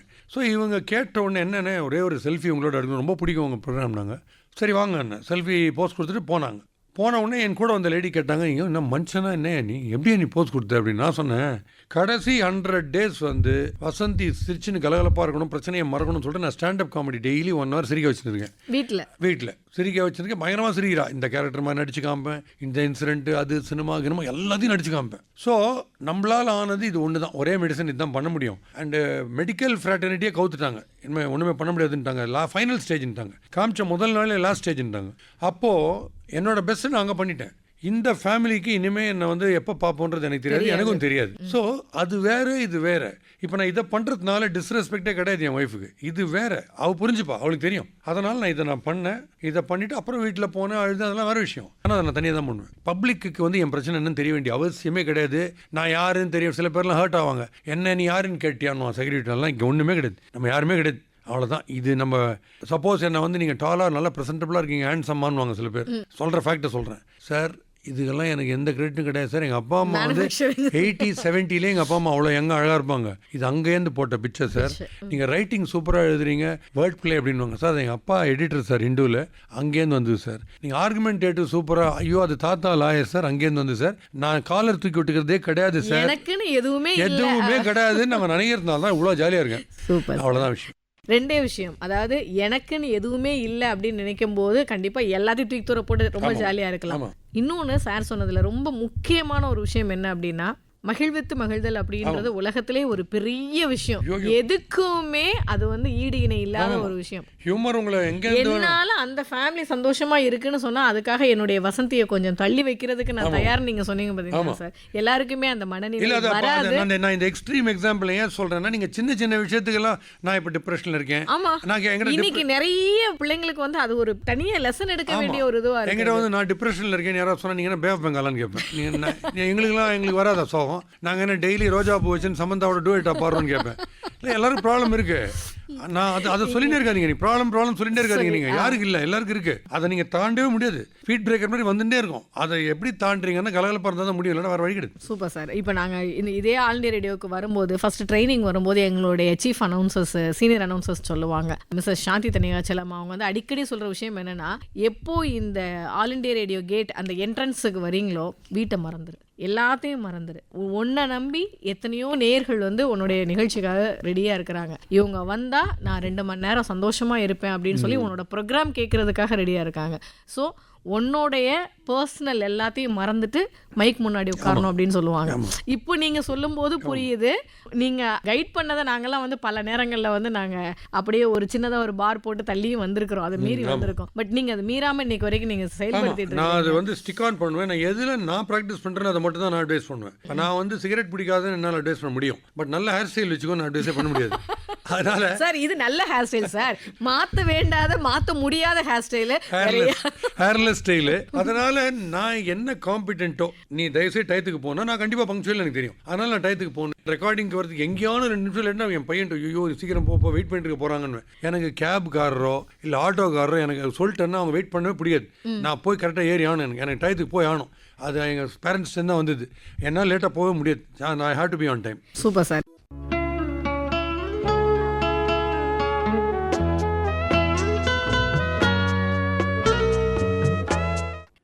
எல்லாரையும் மனசு விட்டு சிரிக்க வச்சுட்டே இருக்கிறீங்க நீங்க. அதாவது எப்பவுமே நான் மனம் விட்டு சிரிக்கிறவங்க தான் அப்படின்னு சொன்னா கூட வேற யாரோடைய ஒரு ஜோக்கு கேட்டோ இல்ல வேற யாரோடைய ஒரு ஏதோ ஒண்ணு பார்த்துட்டு ஒரு சந்தோஷமா இருந்த தருணத்துல எந்த ஒரு நினைவு டக்கு ஞாபகத்துக்கு வரும், மனசு விட்டு சிரிச்சு? இப்போ எனக்கு வந்து வீட்டில் ஜாயிண்ட் ஃபேமிலி அங்கே நடக்கிற இன்சிடென்ட்ஸு எனக்கு வந்து ஒரு நீங்கள் கேட்குற கேள்விக்கு நான் பதில் சொல்கிறதுக்கு 4.5 மணி நேரம் ஆகும். அவ்வளோ அதான் சொல்கிறேன், அவ்வளோ இன்சிடென்ட்ஸ் இருக்குது. டகால் என்னென்னமோ நடக்குது. இப்போ கூட சொன்னேன் வழியில் பார்க்கும்போது திடீர்னு அன்றைக்கி ஒரு ஸ்வீட் ஷாப்பில் போகும்போது யாரோ ஒருத்தர் என்ன பண்ணார், ஐம் சைக்கியாட்ரிஸ்ட் பேர் சொல்லிட்டு நீங்கள் பாஸ்கி தானே ராமான்னு ஃபோன் நம்பர் கொஞ்சம் கொடுக்க முடியுமான்னு கேட்டார் எல்லாருக்கும் மேலே. நான் சொன்னேன் ஓஎஸ் அப்படின்னு கொடுத்துட்டேன். உடனே அவர் என்ன சொன்னார், ஃபோன் பண்ணால் தப்பா எடுத்துக்க மாட்டீங்களேன்னாரு. நானும் ஃபோன் எடுக்கலன்னு நீங்கள் தப்பா எடுத்துக்க மாட்டீங்களேன்னு அது நினச்சி சிரிப்பேன். கேள்வி மாதிரியே கூடவே. அப்புறம் அன்றைக்கி ஏதோ ஒரு மட்டமான ஒரு காராசை வேற ஒருத்தர் கொண்டு வந்து கொடுத்தாரு எங்கள் ஆஃபீஸில். அவர் அங்கே ப்ரிப்பேர் பண்ணி கொடுக்குறாரு. ஸோ என் ஆஃபீஸர் ஒருத்தர் சொன்னார், இந்த காராசேவியை சாப்பிட்டா ஏன்னு யாராவது உனக்கு ரொம்ப பிடிக்கலன்னா அவங்களுக்கு கொடுத்துருந்தாரு, இந்தாங்க நீங்கள் எடுத்துங்க. இது வந்து நான் நிறைய சிரிப்பேன். இப்போ லேட்டஸ்ட்டாக ஒருத்தர் கலராக நான் ஷர்ட்ஸ் எனக்கு போடுறது பிடிக்கும். ஹோட்டலில் எப்போ மீட் பண்ணுற ஹோட்டலில் ஒருத்தர் வந்து கலராக ஷர்ட் போட்டு வந்தார். நான் கேட்டேன் எங்கே இது நல்லா இருக்கே அப்படின்னு. அப்புறம் ஏதோ ஒரு .comல fabrica.comல இது எடுத்தேன் அப்படின்னாரு. சும்மா கேட்டேன் ஷ்ரிங்க் ஆச்சா இல்லையான்னு கேட்டேன். அதுக்கு மேலேயும் கீழே என்னை பார்த்துட்டு நான் 10 தடவை போட்டேன் அதோட அப்படின்னாரு. 10 தடவை போட்டிங்க சார், ஒரு தடவையாவது வாஷிங் மிஷின் போட்டிங்களான்னு கேட்டேன். இந்த எல்லா இன்சிடென்ட்ஸும் சரி. ஒரு கிரேசி மோகன் கூட 28 வருஷம் ஃப்ரெண்டு S.V. சேகர், கிரேசி மோகன், வெண்ணிநாடயமூர்த்தி. இந்த பக்கம் ஜீனியஸஸ் மதன், சுஜாதா, வாலி, அவங்கெல்லாம் ஒரு பக்கம். அதனால அவ்வளோ பேர் இருக்கிற கூட்டமே அந்த மாதிரி 20-25 செலிபிரிட்டிஸ் 24 hours லாஃப்டர். கூட வீட்டில் ஜாயிண்ட் ஃபேமிலி லாஃப்டர். பேங்க்கில் ஒர்க் பண்ணும்போது கஸ்டமர்ஸோட லாஃப்டர். நாரதகான் சபா படிக்கட்டில் ஈவினிங் 26 வருஷம் ஃப்ரெண்ட்ஸோட laughter. So poor comedian is richer than சேட் மில்லியனர்னு. அதனால எங்கிட்ட ஆமாம் எனக்கு எப்போ பார்த்தாலும் சிரிச்சுட்டு இருக்கணும். என்ன ஒன்று வானமே, எனக்கு பணமே வானமே. அங்கே இருக்கிற காந்தி சிரிக்கிறாம நான் சிரிச்சுனே இருக்கேன் எப்பவுமே சிரிச்சுட்டே இருக்கலாம். ஆமாம், அதனால அப்படி பழகி போச்சு. ஒரு one of the best jokes crazy மோகன் சொன்னது வந்து, யாரோ ஒரு வயசானவர் ஒரு கேள்வி கேட்டார் அவர்கிட்ட, மோகன் கிட்ட, இது மாதிரி எனக்கு வயசு 80 ஆகுது, இப்போ கூட எனக்கு கனவுல தமன்னா வரா, அதை பற்றி நீங்கள் என்ன சொல்ல விரும்புறீங்க அப்படின்னு கேட்டது. மோகன்ல 80 வயசுல தமன்னா வராங்களா, யமன்னா வரணும். So word play. அவர் வாலி, கலைஞர் அவங்களெல்லாம் பார்க்கும்போது ஐயோ என்ன வேர்ட் பிளேன்னு தோணி இப்போ எனக்கு அந்த லைன் நீங்க அதே இதுல நீங்க வர ஆரம்பிச்சிருக்கிறீங்க. இப்போ நீங்க கூட்டு குடும்பத்தை பத்தி சொல்லிட்டே இருக்கிறீங்க. ஜாயிண்ட் ஃபேமிலியில நாங்க இப்படி இருந்தோம் அப்படின்னு சொல்லிட்டு அதுல பிளஸ் ஆர் மைனஸ் ரெண்டுமே இருக்கு இல்லையா? நீங்க பெற்றது என்ன, சில நேரங்கள்ல இழப்புகளும் இருக்கும். அந்த கூட்டு குடும்பத்துல உங்களுடைய பிரைவசின்ற ஒரு விஷயம் வந்து அப்படி ஏதாவது நீங்க ஃபீல் பண்ணிருக்கீங்க? பிரைவசி இல்லைன்னு நான் ஃபீல் பண்ணதில்லை. ஒய்ஃப் ரொம்ப அகாமடேட்டிவாக இருந்தால் ஜாலியாக எல்லாரோடையும் பழகின்னு ஒரே சிரிப்பாக இருக்கும். எல்லாம் சைலண்ட். பேசிக்கலாக என் வீடு சைலண்ட்டு. சிரிப்புன்னு சொல்ல ரொம்ப சைலண்ட்டாக இருப்பாங்க, ரொம்ப நான் கமிட்டலாகவே இருப்பாங்க. அப்பா அம்மா அண்ணாக்கெல்லாம் அவங்க வேலையை பார்த்துட்டு அப்படியே இருப்பாங்க. அது ஜீன்லேயே வருது, இந்த வேலையை பார்த்துட்டே இருக்கணும், கமிட்டடான்றது அப்படியே இருக்கு. ஜாயிண்ட் ஃபேமிலியை நான் கண்டிப்பாக மிஸ் பண்ணேன். ஏன்னா அந்த அட்மாஸ்பியர் வந்து கிரேசி மோகன் வீட்டுக்கு போகும்போது அப்படியே மிரர் பார்க்குற மாதிரி இருக்கும். அவங்க வீட்லேயும் அப்பா பெரியப்பா எல்லாரும் அதே டைப்ல இருப்பாங்க. ஜாயிண்ட் ஃபேமிலி அதே மாதிரி. ஆமாம், உங்களுக்கு ஃபன் அதே மாதிரி தான். உங்களுக்கு என்ன பெரிய ப்ளஸ் உங்களுக்குன்னா, நீங்கள் கவுன்சிலிங்லாம் போறீங்கல்ல, உங்களுக்கு ஏதோ ஒரு ப்ராப்ளம் ஏதோ ஒன்று ஆயிடுச்சு, அடிபட்டுச்சு அப்படின்னா ஜாயிண்ட் ஃபேமிலியில் இருக்கிற 15 பேர்ல 7 பேர் 7 டைப் ஆஃப் மருந்து எடுத்து வருவாங்க. கண்டிப்பா சார். அதுக்கப்புறம் ஏதோ அதுலயே நமக்கு பாதி சரியா போயிடும். மீதி ஒரு 4 பேர் இப்போ நீ என்ன டயட் சாப்பிடலாம் இப்போ அப்படின்னு ஒரு 4 பேர் அட்வைஸ். சரி, இதை சயின்ஸ் எடுத்துக்கலாமா ஆர்ட்ஸ் எடுத்துக்கலாமா, ஒரு 8 ஒப்பீனியன் வரும். உங்களுக்கு வந்து இன்னும் டிபார்ட்மெண்டல் ஸ்டோர் மாதிரி ஹியூமன் பீயிங் சுற்றி ஏதாவது ஒரு சப்போர்ட் இருந்துட்டே இருக்காங்க. நீங்கள் எங்கேயாலும் டல் ஆகிட்டு கூட வீட்டு உள்ளே போகும்போது இவங்க எல்லார் முகத்தையும் பார்த்துட்டீங்கன்னா ஜாலியாகிடுவீங்க. ஐயோன்ட்டு பேச ஆரம்பிச்சிடுவீங்க. கிளாஸ் ரூம் மாதிரி இருக்கும் பார்க்குறதுக்கு. ஸோ அந்த அட்மாஸ்பியர் வேறு லெவல். நம்ம வந்து இப்போ டிஜிட்டல் எரால மொபைல் ஃபோன், இப்போ நான் என்ன சொல்கிறேன், இந்த ஜென்ரேஷன் மச் பிரில்லியன்ட் நம்மளோட. ஆனால் அவங்ககிட்ட மொபைல் ஃபோன் 1 கொடுத்தீங்கன்னா 5 minutesல சரி பண்ணி கொடுத்துருவாங்க கையில். பட் இந்த மொபைல் ஃபோனை இன்னைக்கு நீ யூஸ் பண்ணக்கூடாதுன்னு சொன்னீங்கன்னா மாடியிலும் குச்சிருவாங்க. அவங்க உடஞ்சிருவாங்க. அவங்க உடஞ்சிருவாங்க. ஸோ இது நமக்கு வந்து இந்த ஜாயிண்ட் ஃபேமிலியிலேருந்து இண்டிவிஜுவல் திங்கிங் நம்ம சப்போர்ட் இருக்காங்க, பட் நம்மளே தான் திங்க் பண்ணணும் எல்லாத்துக்கும்ன்ற ஒரு ஃபீல் வந்தது காரணம் அந்த. நிச்சயமா சார், நிச்சயமா அதை நீங்க இப்போ ஃபீல் பண்றீங்க. ஆமாம், அவங்க இல்லாத ஐயோ நான் டெய்லியே யோகா முடிச்சோன்னு அத்தனை பேர் நினைப்பேன், மைண்ட் அப்படி கொண்டு வருவேன் எல்லாரையும். என்னென்ன நமக்கு சொல்லி கொடுத்துருக்காங்க ஈஸியஸ்ட் வே உங்கள் எல்லாருக்குமே சொல்கிறேன். கொஞ்சம் டல் ஆகிட்டிங்கன்னா ஃப்ளாஷ்பேக் மோடில் போயிட்டு பெஸ்ட்டு மூமெண்ட்ஸ் யாரோட என்னென்ன ஸ்பெண்ட் பண்ணீங்க, best dresses, best anecdotes, best jokes, best gift உங்களுக்கு வந்தது, என்னெல்லாம் ஜாலியாக இருந்தீங்க, அது சும்மா அது உள்ளே போனீங்கன்னா 10 மினிட்ஸ் கழிச்சு நீங்கள் எங்கே இருக்கீங்கன்றது உங்களுக்கு தெரியாது, வேறு வேர்ல்டில் இருப்பீங்க நீங்கள். இப்போ நீங்கள் சொல்கிறீங்க இல்லையா, அப்படி டிப்ரெஷன் போகும்போது கொஞ்சம் ஃப்ளாஷ்பேக் போனோம் அப்படின்னா அப்போ இருந்தவங்களோ இல்லை நம்ம அப்போ நடந்த நிகழ்வுகளோ இப்போ இல்லை அப்படின்ற அந்த ஒரு விஷயம் அதிகமாக அஃபெக்ட் பண்ணும்போது அதுலேருந்து எப்படி சார் வெளியில் வருது? அந்த அது இல்லைன்ற அஃபெக்ட் பண்ணுறத விட அவங்க இருந்த போது நடந்த பெஸ்ட் விஷயங்களே நினச்சிட்டு இருக்கணும்னு என்ன தான். அவங்களோட ஆப்சன்ஸை நினைக்காதீங்க, அவங்க போயிட்டாங்களே நினைக்கிறது இல்லை. அவங்க கூட இருந்தபோது என்னென்ன டாப் கிளாஸ் விஷயங்கள்லாம் பண்ணோம் அப்படின்னு நினைக்க யாருக்குமே தெரியாது. உங்களுக்கு மட்டும் விஷயம் இல்லை, அவங்களாம் கண்ணுக்கு தெரிஞ்சுன்னே இருப்பாங்க. அந்த வேர்ல்டில் நீங்கள் இருக்கலாம். நான் இப்போ டிவி பக்கம் போனேன்னா வசந்தி வாய்ஸ் கேட்கும், கொஞ்சம் வால்யூமை கம்மி பண்ணுறது. நான் ஃப்ரிட்ஜு திறந்தேன்னா அதை எதுக்கு அங்கே வச்சேன் அப்படின்வா. பின்னாடி வாஷிங் மிஷினில் துணியை போட்டேன்னா அந்த ஸ்லைடிங் டோரை தள்ளு, பூச்சி வந்துடும். இந்த வாய்ஸ் எனக்கு கேட்டுனே இருக்கும். பட் அங்கே வந்து அவங்க இல்லை அப்படின்றத நிதர்சனம் அது இருக்கும். பட் ஒரு உங்கள் மைண்டோட 10% தான் ஆக்கிபை பண்ணும். ஆனால் 90% only the plus points, the best things that happen to you because of our presence. அதுதான் டாமினேட் பண்ணி வெளியில வர முடியாம இருக்கக்கூடிய நிறைய மனங்களுக்காக தான் இந்த கேள்வியை கேட்டது. ஏன்னா நிறைய பேர் வந்து அந்த ஆப்சன்ஸை மட்டுமே மைண்ட்ல வச்சுட்டு இருப்பாங்க. இல்லை நீங்கள் திட்டாவட்டமா ஒன்றுத்துக்கு கிளியரா புரிஞ்சுன்றீங்க. அவங்க சின்ன வயசுலேயே உங்க பசங்களை ஓஷோ சொல்லியிருக்காரு, அவங்களுக்கு கிரிமேஷன் கிரவுண்ட் பக்கம்லாம் ஐஷன் போயிட்டு என்னன்றதை காமிச்சிருங்க சின்ன வயசுலயே. மறைக்க ஆனா நாம அப்படி பழக்கப்படுத்த. ஆமா, நீங்க வந்து இந்த போத்தி பண்றதுனால திடீர்னு ஒருத்தருடைய ஆப்சன்ஸ் தூக்கி வாரி போடுவோம். You can make it very clear right from childhood. த பாரு, நான் ஒரு நாள் போயிடுவேன், நீ ஒரு நாள் போயிடுவேன், எல்லாரும் ஒரு நாள் போயிடுவாங்க. Be careful. அந்த நச்சுன்னு ஜாலியா. ஸோ அப்போ என்ன அவங்க சொல்லிட்டீங்கன்னா எதுவுமே கேரண்டி கிடையாது சுற்றி இருக்கிற உயிரில். ஆனால் let us make the best use of people around us. இருக்கிற மூமெண்ட்ஸை பெஸ்ட் யூஸ் பண்ணிடலாம். நம்ம பாட்டுக்கு ஹீரோ வர்ஷிப்பு, நான் அவன் எனக்கு அலோ சொல்ல, நான் மூஞ்சை காட்டுறது, நான் அவனுக்கு யாருன்னு காட்டுறேன், இப்படியே உங்கள் மூமெண்ட்ஸ் போயிடுச்சுன்னா உங்களுக்கே ஆப்டமிஸ்டிக்காக 100 வயசு இருக்க போறீங்கன்னா இன்னொரு 60 வயசு இருக்குன்னா இந்த 60 வயசும் இன்னொருத்தருக்கு ஹீரோ வர்ஷிப்பு, மூஞ்சி தூக்கி வச்சுக்கிறது, அப்புறம் நான் ரிவெஞ்ச் எடுக்கிறேன்றது, அவாய்ட் பண்ணுறது, சைலண்டாக இருக்கிறதுலேயே ஒரு 40 வருஷம். அதனால you want to make the best use of your லைஃப்னா எல்லாரையும் சந்திச்சு எல்லாரோடையும் ஜாலியாக இருக்கிறது தான் பெஸ்ட். மேக்ஸிமம் பீப்புள் நான் மீட் பண்ணிட்டேன், எனக்கு ஒரு பத்மஸ்ரீ இருக்குன்னா நீங்கள் பண்ண மாட்டீங்களா? ஒவ்வொருத்தரும் பார்க்குறச்சே ஒவ்வொரு புக்கு மாதிரி இருக்கும். You learn so much from each person. நம்ம லைஃப் அதுதான், அப்படிதான் இருக்கணும். ஒவ்வொருத்தர்கிட்ட இருந்தும் நம்ம படிச்சுக்கிறதுக்கு நிறைய லெசன்ஸ் இருக்கு. ரஜினி சூப்பர் ஸ்டார் தான், அவர் லெவலுக்கு போகிறது கஷ்டம், பட் என்கிட்ட ஒரு விஷயம் அவர்கிட்ட இருக்காது அப்படின்னு நான் நினச்சி தான் பேசுவேன், அவ்வளோதான். Super sir. இந்த மாதிரி பாசிட்டிவான ஒரு தாட்ஸ் உங்ககிட்ட இருக்கிறது ஒரு பெரிய ப்ளஸ். எல்லாருக்கும் அது கிடைக்காது, உங்களுக்கு அது கிடைச்சிருக்குது, அதுக்கே முதல்ல வாழ்த்துக்கள் சொல்லணும். எப்போவாவது ஒரு தருணத்தில் உங்களோட வாழ்க்கையில் பாஸ்கி கிட்டேயே மன்னிப்பு கேட்டதுண்டா?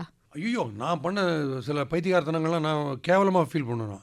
சாதா விஷயம், வசந்தி வந்து டெபிட் கார்டை வந்து எனக்கு கூட அப்படின்னு கேட்டேன். நான் வந்து ஜாபுக்கு போக ஆரம்பிச்சதுலேருந்து இந்த கடைசி வசந்தி போகிற வரைக்கும் வீட்டுக்கோ அப்பா அம்மாக்கோ இல்லை வசந்திக்கோ நான் என்ன ஏர்ன் பண்ணுறனோ, சப்போஸ் என் சேலரி வந்து 30,000 வச்சுங்க, 29,500 வீட்டுக்கு கொடுத்துருவேன். நான் 500 தான் வச்சுருவேன், அவ்வளோதான். வேணா கேட்டுப்பேன். நான் எதையுமே வச்சுக்க மாட்டேன் கையில். எனக்கு அது வந்து எனக்கு அப்படி வச்சுக்கணும்னு தோணல. எல்லாரோடதும் என்னத்தை நம்ப வச்சுக்கிறது.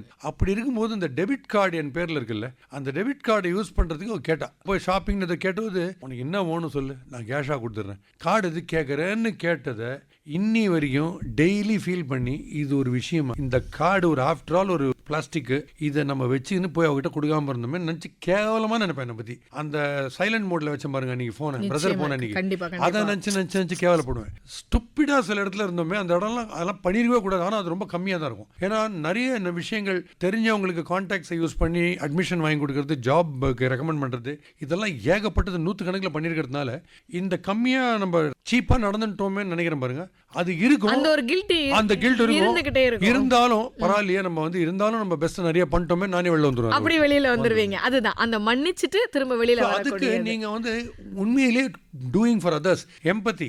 நான் பைக்கை வைக்கும் போது அந்த கார் கதவு அவரால் திறக்க முடியுமா நினச்சின்னு பண்ணணும். நான் ஒரு மீட்டிங்கில் நான் சைலண்ட் மோடில் வச்சேன்னா அது அஃபெக்ட் ஆகும் நினைக்கணும். லேட்டாக வந்தால் கேப்காரருக்கும் மரியாதை கொடுக்கணும், அவருடைய தொழில்கிட்ட மரியாதை கொடுக்கணும்னு when you think for others. ஒரு ஹோட்டலில் உட்காந்து சரால்னு ஒரு சேரை பிடிச்சி இருக்கிறது, அவங்கள்ட்ட கேட்கணும், உங்களுக்கு வேணுமா அந்த சேர்னு கேட்டு தான் எடுக்கணும். ஸோ இந்த ப்ராப்ளம் செல்ஃபிஷாகவே இருக்கும். ஃப்ரீடம் 1947 வாங்கிட்டு எக்ஸ்சேஞ்சுக்கு டிசிப்ளின் கொடுத்துட்டோம். வானவே வானான்னு கண்ணாப்புனான்னு பிஹேவ் பண்ணுறது, எக்ஸ்சேஞ்சுக்கு டிசிப்ளின் கொடுத்துட்டோம். ஸோ நோ என்ட்ரியில் வரும், நம்மளை முறையிறான், அறிவில் என்ட்ரியில் வரையன்ட்டு இப்படி இருக்கு. இது எனக்கு பிடிக்காது. எல்லாரையும் மதிக்கணுன்றான். செலிபிரிட்டியாக இருந்தால் தான் மதிக்கணும் இல்லை. இப்போ நீங்கள் வந்து நோன் ஃபேஸ் கிடையாது, உங்கள் வாய்ஸ் எல்லாருக்கும் தெரியும். நீங்கள் பெரிய சயின்டிஸ்ட் இல்லை, நீங்கள் பெரிய ஆக்டர் இல்லை, பெரிய கிரிக்கெட்டர் இல்லை, நீங்கள் பெரிய ஏதோ இல்லை லிரிசிஸ்ட் இல்லை. இருந்தாலும் நீங்கள் போகிற இடத்துக்குலாம் ஒரு 10 பேர் உங்களை சுற்றின்னு பேசுறதுக்கு வராங்கன்னா நீங்கள் பெஸ்ட் ஹியூமன் பீயிங். அதுதான் main. Best cricketer, best actor இல்லை, best human being. Best human பீயிங்காக இருந்தீங்கன்னா நீங்கள் உங்களுக்கு நோன் ஃபேஸாகவே இருக்கணும். எல்லாருமே உங்கள்கிட்ட வந்து பேசுவாங்க. சூப்பர். நான் go to the hotel, cleaner பசங்கள்லாம் பாவம் பீகார்லேருந்து ஒரிசாலேயே இருக்கிறாங்க. அவன் வந்து டேபிள் க்ளீன் பண்ணும்போது அவன் முதுகில் தட்டி கொடுத்துட்டு 2 ஜோக் அடிக்கிறது. நேற்று ஒரு கூலிங் கிளாஸ் கொடுத்தேன், எடுத்துக்கோன்னு. அது மாதிரி ஜாலியாக தான் பண்ணினே இருப்பேன். அவனுக்கு ஒரு புதுசாக ஒரு ட்ரெஸ் வாங்கி கொடுப்பேன் தீபாவளிக்கு. அவங்கள ஈக்குவலாக ட்ரீட் பண்ணுவேன். அவனுக்கு அங்கே நான் வரும்போதே என்கிட்ட சிரிச்சுனே வருவான். யார்? Table cleaner. Because he knows அவர் ஜாலியாக இருக்கார் நம்மளோட. இப்போ ஃப்ரௌன் பண்ணின்னு நான் பிஸ்னஸ் மேன், நீ கிளீனர் அப்படின்னு ஒரு டிஸ்டன்ஸை நீங்கள் காமிச்சிங்கன்னா அவனே பாவம் அந்த வயசில் என்ஜாய்மெண்ட்டை விட்டு இங்கே வந்து வேலை பண்ணியிருக்கான். அவங்ககிட்ட போய் அவன் மூஞ்சியை காமிப்பீங்க. So I try to be maximum friendly with these people. அதான் சொல்கிறேன், maximum cross section of human பீங்ஸை பார்த்துணும் லைஃப்பில், பார்த்து எல்லாரையும் தெரிஞ்சுக்கணும் லைஃப்பில். அதான் மெயின். இப்போது நீங்கள் வந்து அந்த பொறுப்புணர்வு அப்படின்றது ஒவ்வொருத்தருக்கும் வேணும். எந்த அளவுக்கு வேணுன்றத உங்கள் லைஃப்லன்னு நீங்கள் சொல்லிட்டீங்க. சரி, அப்படி சமூக பொறுப்புணர்வோடு இருக்கக்கூடிய எல்லாருக்குமே கூடவே ஒரு விஷயம் இருக்கும், கோபம் வரும். வரும். சரி, உங்க மேல உங்களுக்கு கோபம் வருமா? என் மேல கோபம் வரும். இதான் சொல்றேன், இந்த மாதிரி விஷயம் உங்க மேலேயே. ஆமா, அறிவு திட்டிப்பேன். கண்ணாடி அறிவு இல்லை, இப்படியா நடந்துப்பேன். ஒரு கார்டு கேட்டா கொடுக்குற அறிவு இல்லைன்னு கேவலமா கோபம் வரும். சரி, எப்போல்லாம் வந்து உங்களுக்கு சமூகத்துக்கு மேல கோபம் வருது? சமூகம் மேல கோபம் வருதா? இது டிசிப்ளின் இல்லாத. டிசிப்ளின் இல்ல, எங்க இல்லனாலும் கோபம். ஆமா, இந்த ஃபுட் டெலிவரியில அத வந்து நீங்க தைரியமா சொல்லிடுவீங்களா? சொல்லிடுவேன், நிறைய கூப்பிட்டு திட்டிடுவேன். பக்கத்துல இப்ப நான் இருக்கேன்னு வச்சுக்கோங்களேன், நான் பாப்பேன், என்னது பாஸ்கி சார் எப்பவுமே வந்து ஜோக்காவே பேசிட்டு இருப்பாரு, சிரிச்சிட்டே இருப்பாரு, என்ன இப்ப இப்படி கோவப்படுறாரு? கோவம் வரும். லேட்டா வரவங்களை பார்த்தா கேட்பேன், என்ன சார் 10:30 வரேன் நீங்க அப்படின்னு. டிராஃபிக் என்னவாங்க, நான் டெய்லி ஹெலிகாப்டர்ல வரேன்னு கேட்பேன். எங்களுக்குலாம் டிராஃபிக் அப்படி தள்ளுவாங்களா? சார் வரார், பிஎம் வரார், பாஸ்கி வரார், நல்லா நவருங்க. அதெல்லாம் கிடையாது. உங்களுக்கு தெரியுது இல்ல, இன்னைக்கு டைவர்ஷன் தெரியுது, ப்ரொசஷன்ஸ் வரும் தெரியுது, திடீர்னு ரோட தோன்றாங்க, எல்லாம் தெரியுது இல்ல. அப்ப ட்ரெயினுக்கு சொல்லுவீங்களா, தமிழ்நாடு எக்ஸ்பிரஸ் போகணும் 9 மணிக்கு நைட்டு, டிரைவருக்கு ஃபோன் பண்ணி சொல்லுவீங்களா, sir on the way sir, sir on the way, என்னோட கம்பார்ட்மெண்ட் கொஞ்சம் பின்னாடி வச்சீங்கன்னா ஏறி கிடையாது, வார்டரிங் எல்லாம் லக்கேஜ் தூக்கினு சேஃபா போயிடலாம், 6 மணிக்கே கிளம்பிடலாம், வழியில் எங்கேயா டிராஃபிக். அந்த பொறுப்புணர்வு வரணும்ன்றேன். நைஸா நீங்க இன்னொருத்தர் மேல ஷிஃப்ட் பண்ணாதீங்க. ஆன் தி வே எல்லாம் கிடையவே கிடையாது. Basically I didn't have time. என்ன didn't have time? Doctor sugar இருக்குன்னு சொல்லிட்டா 2 ஹவர் எக்ஸ்ட்ரா வருது இல்ல டைம் நான் வாக் போறதுக்கு. எப்படி வருது? வரும் பயம், உயிர் பயம் சார். அதான் இன்னொருத்தர மதிக்க கத்துங்க லைஃப்ல. இன்னொருத்தர் time is more important then your time. அந்த அடுத்தவங்களுடைய நேரம் அப்படின்றது எவ்வளவு முக்கியம் அப்படின்றது. ஏன்னா நீங்க வந்து டைம் மேனேஜ்மெண்ட்ல கரெக்டா இருக்கிறதுனால உங்களால சொல்ல முடியும். இல்லாட்டா 12 ஃபீல்ட்ல இங்க ரேடியோல முடிச்ச உடனே இது வந்துடுறேன் சார், இதை முடிச்சுட்டு அங்கே வந்துடுறேன், ஐல் பி தேர். இப்போ உங்களுக்கு சொன்ன டைம்னு ஒன்று இருக்கு. ஏன்னா உங்களுக்கு இது முடிச்சுட்டு அடுத்தது உங்க ஷெட்யூல் இருக்கும், அதில் ஓவர்லேப் பண்ண முடியாது நான் போயிட்டு இல்லை. அதனால அவங்க டைமை மதிக்கணும். சரி சார்,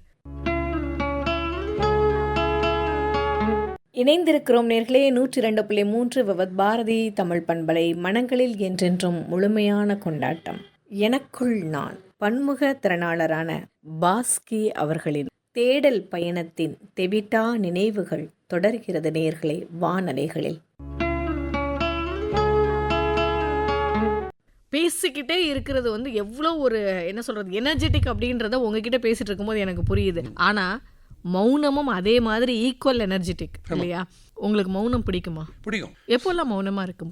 யோகா நான் பண்ணுறதுக்கு காரணமே சில இடத்துல சைலண்டாக இருப்பேன், நிறைய இடத்துல தெரிஞ்ச மாதிரி காமிச்சிக்க மாட்டேன். நம்மளோட மெச்சூரிட்டியை வந்து பேசி காட்டுறதோட ஒன்றுமே தெரியாதுன்னு காமிக்கிறது பெட்டர். அப்படி எனக்கு தெரிஞ்ச விஷயத்தை என்கிட்ட சொல்லிட்டு இருப்பாங்க, என்னோட கதையை காப்பி அடிச்சு என்கிட்ட அந்த கதையை சொல்லிட்டு இருப்பாங்க. அப்போ மௌனமா இருப்பீங்க? சாந்தமாக கேட்டுன்னு இருப்பேன். கேட்டு தெரியும் இது நான் 10 இயர்ஸ் பேக் பண்ணிட்டேன் சார் கடைசியில் சொல்லுவீங்களா? ஆமாம், அந்த எஃபெக்ட் லைஃப்பில் மறக்க மாட்டான். அதை நீங்கள் நான் ஒரு ரெக்கார்ட் ஒன்று பண்ணியிருக்கேன். என்ன, நான் பேசுறதுல ஒரு ரெக்கார்ட் பண்ணேன். நார்மலாக ஷோஸில் வந்து ஸ்டேஜில் பார்த்தா ஷோஸ் இருப்பாங்க, நான் இன்ட்ரடியூஸ் பண்ணுவாங்க, மேடையில் போய் பேசுவேன். கோயம்புத்தூரில் ஒரு ஷோ கூப்பிட்டாங்க. அந்த ஷோ 8 மணிக்கு ஆரம்பிக்கணும். நைட்டு 7:50க்கு நான் பார்க்குறேன், ஹால் காலியாக இருந்தது. வெளியில் எல்லாரும் ட்ரிங்க்ஸ் கிளாஸ் எல்லாம் கையில் வச்சுன்னு 10 பேர் ஒரு 600 பேர் அவங்க குரூப்பில் அப்படியே பேசியிருக்காங்க. ஸோ மேடைக்கு போய் என்னை இன்ட்ரடியூஸ் பண்ணார் யாரோ ஒரு ஆங்கர், பாஸ்கி அப்படின்னு அவர் இன்ட்ரடியூஸ் பண்ணி என்னை அனௌன்ஸ் பண்ணுறாரு. நான் போய் மைக்கில் நிற்கிறேன். அந்த 600 பேரும் வெளியில் குரூப்பாக இருக்கிறவங்க அங்கேயே இருக்காங்க. 8 மணி ஆயிடுச்சு, வரல உள்ள. 8:02 வரைக்கும் வெயிட் பண்ணேன். Respected ladies and gentlemen who are not ஹியர்ன்ட்டு ஆரம்பித்தேன். அப்படின்ட்டு respected tables, chairs, tube lights எல்லாம் சொன்னேன். சொல்லிட்டு ஒரு 5 மினிட்ஸ் பேசினேன், 7-10 மினிட்ஸ் பேசினேன், யாருமே இல்லை. என்னோட கசின் வந்து போயிடலான்னா அப்படின்ட்டு கை இப்படி காமிச்சேன். நோன் கை காமிச்சிட்டு 8 to 8:45 வெறும் ஹாலுக்கு பேசினேன், யாருமே இல்லை. எப்படி சார்? அதுதான் நினச்சேன், இப்போ நான் வந்து யாருமே வரலன்ட்டு நான் போயிட்டேன்னா நான் நார்மல் பர்சன், எல்லாரும் பண்ணுறது தான், அதை பண்ணக்கூடாது. அவனுக்கு காமிக்கணும் நான் யாருன்னு. 8:45 வரைக்கும் வாழ்க்கை பூரா நீ அவன் தூக்கமே வராது. ஒருத்தனை கூப்பிட்டுட்டு ஒருத்தனுக்கு பேமெண்ட்டும் பண்ணிட்டு அவனை மதிக்காம கையில கிளாஸை வச்சு நம்ம டிஸ்ரெஸ்பெக்ட் பண்ணோன்றது அவனுக்கு தூக்கமே போகாது. இது ப்ரோக்ராம் கேட்கறவனா தான் வராது. அது எனக்கு எங்க ஹெல்ப் பண்ணிச்சுன்னா, இதுதான் என் கீதையில சொன்னாரு, கடமையை செய் பலனை எதிர்பார்க்காதேன்னர்ல. எனக்கு வேலை, நீ எனக்கு பே பண்ணிட்ட, நாளைக்கு நீ வந்து இவர் பே பண்ண இவர் பேசாமல் போயிட்டார் நீ சொல்ல முடியாது. அவர் 45 மினிட்ஸ் பேசினார். நீங்கள் வந்து சிரிக்கலைன்னா என் தப்பு, நீங்கள் வரவே இல்லைன்னா அது என் தப்பு கிடையாது அப்படின்ட்டு பண்ணிட்டேன். இன்னி வரைக்கும் அதை எல்லாத்தையும் கோட் பண்ணுறேன். ஏன்னா அந்த ரெசிலியன்ஸ், அந்த டஃப்னஸ் நீங்கள் அப்போ தான் வளர்த்துக்க முடியும். 10 பேர் தான் சார் வந்துட்டாரு, நான் சரியா நடிக்கல ட்ராமா, அதெல்லாம் கிடையாது. 10 பேருக்கு நடி, அவ்வளோதான். யாரும் கூட வருவாங்கன்னு சொல்லிட்டு நதியோ ஓடையோ நடக்கிறது கிடையாது அப்படின்றது எக்ஸாக்ட்லி நல்ல ஒரு விஷயம் சார். ஏன்னா நிறைய பேர் வந்து இன்னைக்கு கூட்டத்தை பார்த்து பேசக்கூடிய ஒரு கலாச்சாரம் தான் இப்போ அதிகமாக இருக்குது. அப்படி இல்லைன்னா பேச மாட்டேன்னு மேடையை விட்டு இறங்கி போனவங்க எல்லாம் இருக்கிறாங்க. நீங்க உங்கள் வாழ்க்கையில் சந்திக்கிற ஆளுங்களோ நீங்கள் இருக்கிற சுச்சுவேஷன்ஸோ அதில் 80% உங்களுக்கு பிடிக்காததே தான், வேறு வழி கிடையாது. அதெல்லாம் பிடிச்சதான். ஆமாம், உங்களுக்கு இருக்கிறவங்க ஐயா நான் அங்கே வரல, அவர் இப்படி இவர், அதெல்லாம் ட்ரெயின்லலாம் எல்லாம் சொல்ல முடியாது. பர்த்தில் யார் எதிராக இருக்காங்க இல்லை ஒன்றும் தெரியாது உங்களுக்கு. அப்படி தான் இருக்கணும் லைஃப்பில். சரி சார், வாழ்க்கையில் ஒரு முக்கியமான கட்டத்தில், அது பிறந்ததுலேருந்து இப்போ நீங்கள் கிராஸ் ஆகிற வரைக்கும் கூட இருக்கலாம், ஒரு முக்கியமான முடிவு எடுக்கணும் அப்படின்னா அது யாரை சார்ந்ததாக இருக்கும்? யார்கிட்டே நீங்க டெசிஷன் கேட்பீங்க? இல்லை மேடம், ரொம்ப அனாலிசிஸில் போகிறது இல்லை. கடவுள் நம்பிக்கை ரொம்ப உண்டு. ஸ்ட்ரெயிட்டாக இன்ட்யூஷன் என்ன தோன்றதை பண்ணுவேன். இப்போ இங்கேருந்து போகும்போது மட்டுமே நான் மட்டுமே தான் இந்த ரூட்டில் தான் போகணும்லாம் தோணுது, திடீர்னு வேறு ஏதோ ரூட்டில் போவேன். அது ஏன் தெரியும், ஏதோ ஒரு மைண்ட் சொல்லும். ஆமாம், அன்றைக்கி ஒரு வாட்டி என்னாச்சு, எப்படி வந்து நீங்கள் பாசிட்டிவாக இருந்தீங்கன்னா கடவுள்கிட்ட விட்டுட்டு ஒரு விஷயம் நடக்கிறதுன்றது ஒரு எக்ஸாம்பிள் சொல்கிறேன். ஒரு பர்டிகுலர் டோர்னமெண்ட்டில் என்ன சீஃப் கெஸ்ட்டாக கூப்பிட்டுருந்தாங்க, அமீர் மஹாலில் நடக்குது, அண்டர் 19. என்னோட கூட சவுத் ஜோன் என் கூட ஆடினவன் தான் கூப்பிட்டான். அவன் கூப்பிட்டுட்டே மச்சி நீ வந்து ஆங்கர் பண்ணணும், ஆங்கர்லாம் பண்ணல, நான் வந்து மோட்டிவேஷன் டாக் கொடுக்குறேன் கிரிக்கெட்டர்ஸ் அண்ட் பேரண்ட்ஸுக்கு. சரின்னு சொன்னேன். நெக்ஸ்ட் டே இன்வைட் அமிச்சா என் பேர் இல்லை. அப்போ வந்து என்னாச்சு, கோவம் வந்தது ஃபர்ஸ்ட். அப்புறம் ஃபோன் பண்ணி என்னடா என் பேரை போடல, சாரி மச்சி இது விட்டு போச்சு, நான் ஆர்கனைசர்கிட்ட பேசிட்டு வரேன்னா. பேசிட்டு வந்துட்டு அடுத்த நாள் ப்ரோக்ராம். அப்போ மைண்டில் ஓடுது, இது எதுக்கு போகணும், நம்மளை கெஸ்ட்டாக கூப்பிட்டு நம்ம பேரை போடல, வானான்னு சொல்லிடலான்ட்டு ஃபோன் எடுக்கிறேன். டடால் மைண்ட் மாறிச்சு. மச்சி சாரிடா அது ரொம்ப லேட்ரா, இனிமேல் மாற்ற முடியாதுன்றாங்கடா. நான் சொன்னேன், இப்போ அந்த பேரை போடலன்றது உனக்கு தெரியும், எனக்கு தெரியும், ஆர்கனைசருக்கு தெரியும், 3 பேருக்கு தானே தெரியும். ஆனால் அதை பற்றி கவலை இல்லை, நான் வரேன். நாங்கள் வந்து நான் ஸ்பீச் கொடுத்துட்டு அங்கே நான் ப்ரூவ் பண்ணுறேன், நீங்கள் ஏன் பேரை போடலன்றது நீ உனக்கு அங்கே தெரியணும். இப்போ நான் சொன்னால் புரியாது. இப்போ எம்ஜிஆர் ஆக்ஷன்லேயே காமிப்பாரு, நான் வந்து ஸ்பீச் கொடுக்குறேன். அங்கே நீ வாழ்க்கை பூரா நீ ஃபீல் பண்ணுவேன், ஏன் பேர் போடலன்னு. சரி, அங்கே போய் ஃப்ரண்ட்டில் உட்காடுறேன். தமிழ்நாடு கிரிக்கெட் அசோசியேஷன் செக்ரட்டரி இதோ இதான் எதிர் வீடு, ஆல் இண்டியா ரேடியோட எதிர் வீடு தான், பழனின்னு இருக்காரு, என்னோட ஜூனியர் ஸ்கூலில். அவர் கிரிக்கெட்டர் எம் விஜய் எல்லாம் உட்காந்துருக்காங்க ஃப்ரண்ட் ரோவில். அங்கே வந்து ஆங்கர் ஒரு லேடி வராங்க, பேசுகிறாங்க, ஒவ்வொருத்தரையாக கூப்பிட்றாங்க, திருப்பி என்ன விட்டாங்க. ஆனால் நான் இருக்கேன், அதுக்காக கூப்பிடலாம். அதுக்குள்ளே ஒருத்தர் போய் பாஸ்கி பேர் சொல்லன்றாங்க. I am sorry versatile Bhaski அப்படின்னு சொன்ன உடனே ஸ்க்ரீனில் பார்க்குறேன், என்னோட ஃபோட்டோ கிட்டெல்லாம் போட்டு என்னை பற்றி ரைட்டப்லாம் ஃபுல்லாக வருது. மேடைக்கு போய் ஃபுல் ஸ்பீச்சை கொடுத்தேன், எல்லாம் பயங்கரமாக சிரித்தாங்க. பாசிட்டிவாக இருங்க லைஃப்பில் எல்லாம் சொல்லி முடித்தேன், கலகலப்பாக சிரிக்க வச்சேன். முடிச்சுட்டு வந்து இப்படி உக்காந்தேன் பாருங்க. Tamil Nadu cricket association secretary Palani என்ன பண்ணார், பாஸ்கி இப்போ நீ பண்ணல இதை வந்து தமிழ்நாடு கிரிக்கெட்டுக்கு பண்ண முடியுமான்னு கேட்டார். நான் சொன்னேன் எப்படின்னு கேட்டேன். இல்லை ஒரு 17-18 டீம் இருக்குது, under 14, under 19, state team, IPL players எல்லாம் இருக்குது, இதை நீ பேச முடியுமா, ரொம்ப நல்லா இருக்குது அப்படின்னா. நான் சொன்னேன் ஓகே, என்ன கான்ட்ராக்ட் ஃபிக்ஸ்டு, 17 ப்ரோக்ராம் பண்ணியாச்சு, இப்போ ரெனியூ ஆகிருக்கு. திருப்பி எந்தெந்த டீம் போதோ எல்லாருக்கும் கிரிக்கெட்டில் உங்களுக்கு எல்லாமே தெரிஞ்சிருக்கும், உங்கள் கோச்சு சொல்லி கொடுத்துருப்பாங்க. இந்த பவுண்டரி லைன் உள்ளுக்குள்ளே போகிற வரைக்கும் சிரிச்சினேரு, பாட்டு பாடினாரு, டான்ஸ் ஆடினாரு. கிரிக்கெட் யோசிக்காது, பவுண்டரி உள்ள கால் எடுத்து வச்சுன்னா இதை அப்படியே மறந்துரு. அங்க கிரிக்கெட்டை தவிர உனக்கு இடி ஊந்தா கூட எதுவுமே அங்கேருந்து வெளில வந்தோடனே மேட்ச்ல பண்ண சொதப்பெல்லாம் மறந்துரு. இதெல்லாம் எப்படி ஹியூமரஸா சொல்லலாம் அப்படின்றது மோட்டிவேஷன் த்ரூ ஹியூமர் டாக்ஸ். அதனால தான் ஹியூமராலஜின்னு வச்சிருக்கேன் பேர். ஹியூமராலஜி வித்தியாசமா இருக்கு. ஆமா, this is the medicine for you, you have it in you. உங்களுக்குள்ளேயே மெடிசன் இருக்கு, டாக்டர் இருக்கு, ஹாஸ்பிட்டல் எல்லாமே உங்களுக்குள்ளே இருக்கு. மியூசிக் வந்து இந்த மாதிரி சொல்லுவாங்க, பட் நீங்க ஹியூமரை சொல்றீங்க. நான் 4 சொல்லுவேன், yoga, music, humour and cricket 4 சொல்லுவேன். கிரிக்கெட் கிரிக்கெட் எப்படின்னா, இன்னைக்கு ஒரு மேட்ச் தோக்குறீங்க, எடுத்த உடனே போறீங்க, ஒரு மேட்ச் தோத்துறீங்க, உம்முன்னு கம்பீர் மாதிரி உட்காந்துருப்பீங்க. கம்பீர் எப்படின்னா, ஒரு மேட்ச் தோத்தா உம்முன்னு இருப்பாரு, ஜெயிச்சா இன்னும் சோகமா இருப்பாரு. அவர் என்னமோ தெரியல, அவர் அப்படிதான் இருப்பாரு.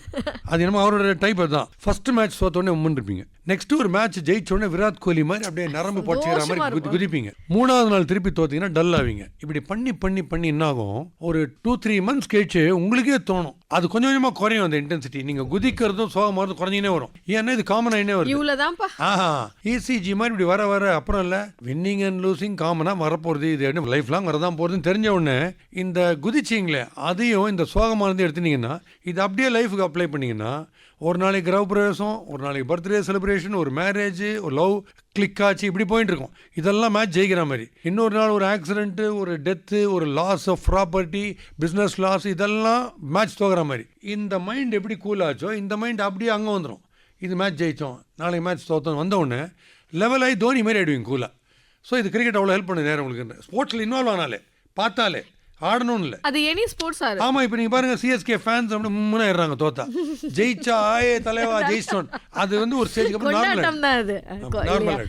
சரி, எந்த ஒரு விஷயத்துக்காவது நீங்க வந்து ரொம்ப ஏக்கமாக இருந்திருக்கீங்களா? ரொம்ப எதிர்பார்த்து ரொம்ப முதல்லலாம் கிரிக்கெட் வருவோமான்னு யோசிச்சேன். கிரிக்கெட் வர ஆரம்பிச்சு தரதான் வந்துட்டேன். கிரிக்கெட் வந்துட்டு நடுவில் ஒரு பீரியட் என்னாச்சு, இந்த கிரிக்கெட் போலிங் போயிடுச்சு. அன்ஃபார்ச்சுனேட்லி டாப்ல இந்தியா ஆர்டர்ல வரும்போது போலிங் கைவிட்டு போயிடுச்சு. அந்த மாதிரி கிரைசிஸ் நிறைய இருக்கு. சொன்னா ரொம்ப பெரிய ஸ்டோரி அது. போலிங் போயிடுச்சு. அப்புறம் திடீர்னு ஜாயின்ட் ஃபேமிலியில் இருந்தோம். பக்கத்து வீட்டில் ஓனர் கேஸ் போட்டாரு, வீட்டு இதுக்காக ஓனர்ஷிப்புக்காக, டெனன்ட் ரெண்ட்டுக்காக போட்டாரு. எங்க லாயரே எங்களை ஏமாத்தி அத்தனை பேர் எவிக்ஷன்ல வெளில வந்தோம். இந்த மாதிரி உங்க வீட்டே நீங்க 15 ரூம் இருக்கிற வீட்டு விட்டு வெளில வரும். ஏன்னா லாயர் எங்களை ஏமாத்திட்டாரு. ஸோ அதில் வந்து சோகம் வந்தது. கிரிக்கெட்டில் ஃபர்ஸ்ட் டிவிஷன் ஸ்டேட் லெவல் போனது 8 பேர் டீமை விட்டு கோச்சின்னு போயிட்டாங்க. அந்த ரீப்ளேஸ்மெண்ட் என்ன பண்ணுறதுன்னு அரட்ராயர் போட்டுக்கிறேன் கூட டென்னிஸ் பால் ஆடுற ஒரு 8 பசங்களை அசோசியேஷன் கழிச்சு போய் நேரம் ஸ்டேட் லெவலில் ஆட வச்சேன். கிரிக்கெட் பாலில் பேண்ட் ஷர்ட்லாம் வாங்கி கொடுத்து. அது ஒரு கிரைசிஸ். நானே புது வண்டி வாங்கினேன். தெருவில் இருக்கிற எல்லா மரமும் வந்தது, ஒன்று விழவே இல்லை. எல்லா மரமும் வந்தது, ஒரே ஒரு மரம் வெயிட் பண்ணிச்சு. பாஸ்கி புது கார் வாங்கணும், அது டொம்முன்னு விழுந்தது, கார் காலி. ஆக்சிடென்ட் 50வது வயசில் போய் மியூசிக் காலேஜ் எதிர விழுந்தேன். சர்ஜரி 2.5 hours, ஆல்மோஸ்ட் காலி. இந்த மார்க் இருக்கு பாருங்க. அது 2.5 hours சர்ஜரி. அதுக்கப்புறம் பிழைப்பேனா இல்லையான்னு தெரிலனாங்க. வெங்கடாஜலபதி அருளில் அது பிழைச்சேன். அது ஒன்று நடந்தது. அப்புறம் அப்பா அம்மா போனது, அப்பா திடீர்னு சன்னியாசியானது, எல்டர் பிரதர் எல்டர் சிஸ்டர் கல்யாணம் பண்ணிக்கல. அப்புறம் இதில் சினிமா ஃபீல்டில் வந்து என்னை வரவிடாமல் பண்ணி பேக் ஸ்டாப்பிங் பண்ணது, கமெண்ட்ரியில் பேக் ஸ்டாப்பிங் பண்ணி என்னை டிவி விட்டு வெளில அமிச்சது. இப்படி இவ்வளோ இருக்கும்போதும் எனக்கு கடவுள் ஒரு பவரை கொடுத்து மீதி பேரை சிரிக்க வைக்கிறாருன்னா நீங்க யோசிச்சு பாருங்க. நம்ம பிளான் நம்ம பிளானே இல்ல, நம்ம பிளானே இல்ல, நடக்குது. என்ஜாய், அவ்வளவுதான். நாம வந்து கருவி மட்டும். அப்புறம் வர வேண்டிய பணம் ஒரு 1 crore வரல. ஒரு 10 பேர் ஏமாத்தினாங்க விதவிதமான விஷயத்துல. இவ்வளவு ஈஸியா என்னமோ 1 ரூபாய் வரலன்ற மாதிரி சொல்றீங்க, 1 crore வரல. இது எதுக்கு இத ஃபாஸ்டா சொல்றேன்னா, இது ஃபாஸ்டா இதெல்லாம் யோசிக்கிறதுக்கு டைம் இல்லன்றேன். அத வேஸ்ட் பண்ண வேணாம். ஏதோ மளிகை கடை இப்ப ரோக்கா குடுக்குற மாதிரி கடை போடுறீங்க. இத்தனை கிரைசிஸ் வரும்போதும் கடவுள் ஒண்ணு வந்து ஸ்டாண்ட் அப் காமெடி பண்ண வச்சு, ஹியூமரை சப்ஜெக்டா கொண்டு வச்சு உலகத்தை சிரிக்க வைக்கிறதுக்கு ஒரு ஆர்டர் போட்டுருக்காரு கடவுள்னா, அதை கவனிப்பீங்களா இல்ல பின்னால் அந்த கவனிச்சுன்னு இருப்பீங்களா? இப்படியே போக வேண்டியதான் வாழ்க்கையில. அதாவது நகைச்சுவைன்னு சொல்லும்போது சிரிப்பு நகைச்சுவை ரெண்டும் ஒன்று அப்படின்னு நம்ம சொல்கிறோம். ஆனால் என்னை பொறுத்தளவுக்கு அது ரெண்டும் வேற தான் இல்லையா? சிரிக்கிறதுன்றது வந்து எல்லா உயிரினங்களும் சிரிக்கும் அப்படின்னு சொல்றாங்க இப்போ. ஆனா நகைச்சுவைன்றது சிரிக்கலாம். ஆனா நகைச்சுவைன்றது முதல்ல நகைக்கணும், அது சுவைக்கும்படியா இருக்கணும். அது வந்து நகைச்சுவைன்னு சொல்லுவாங்க.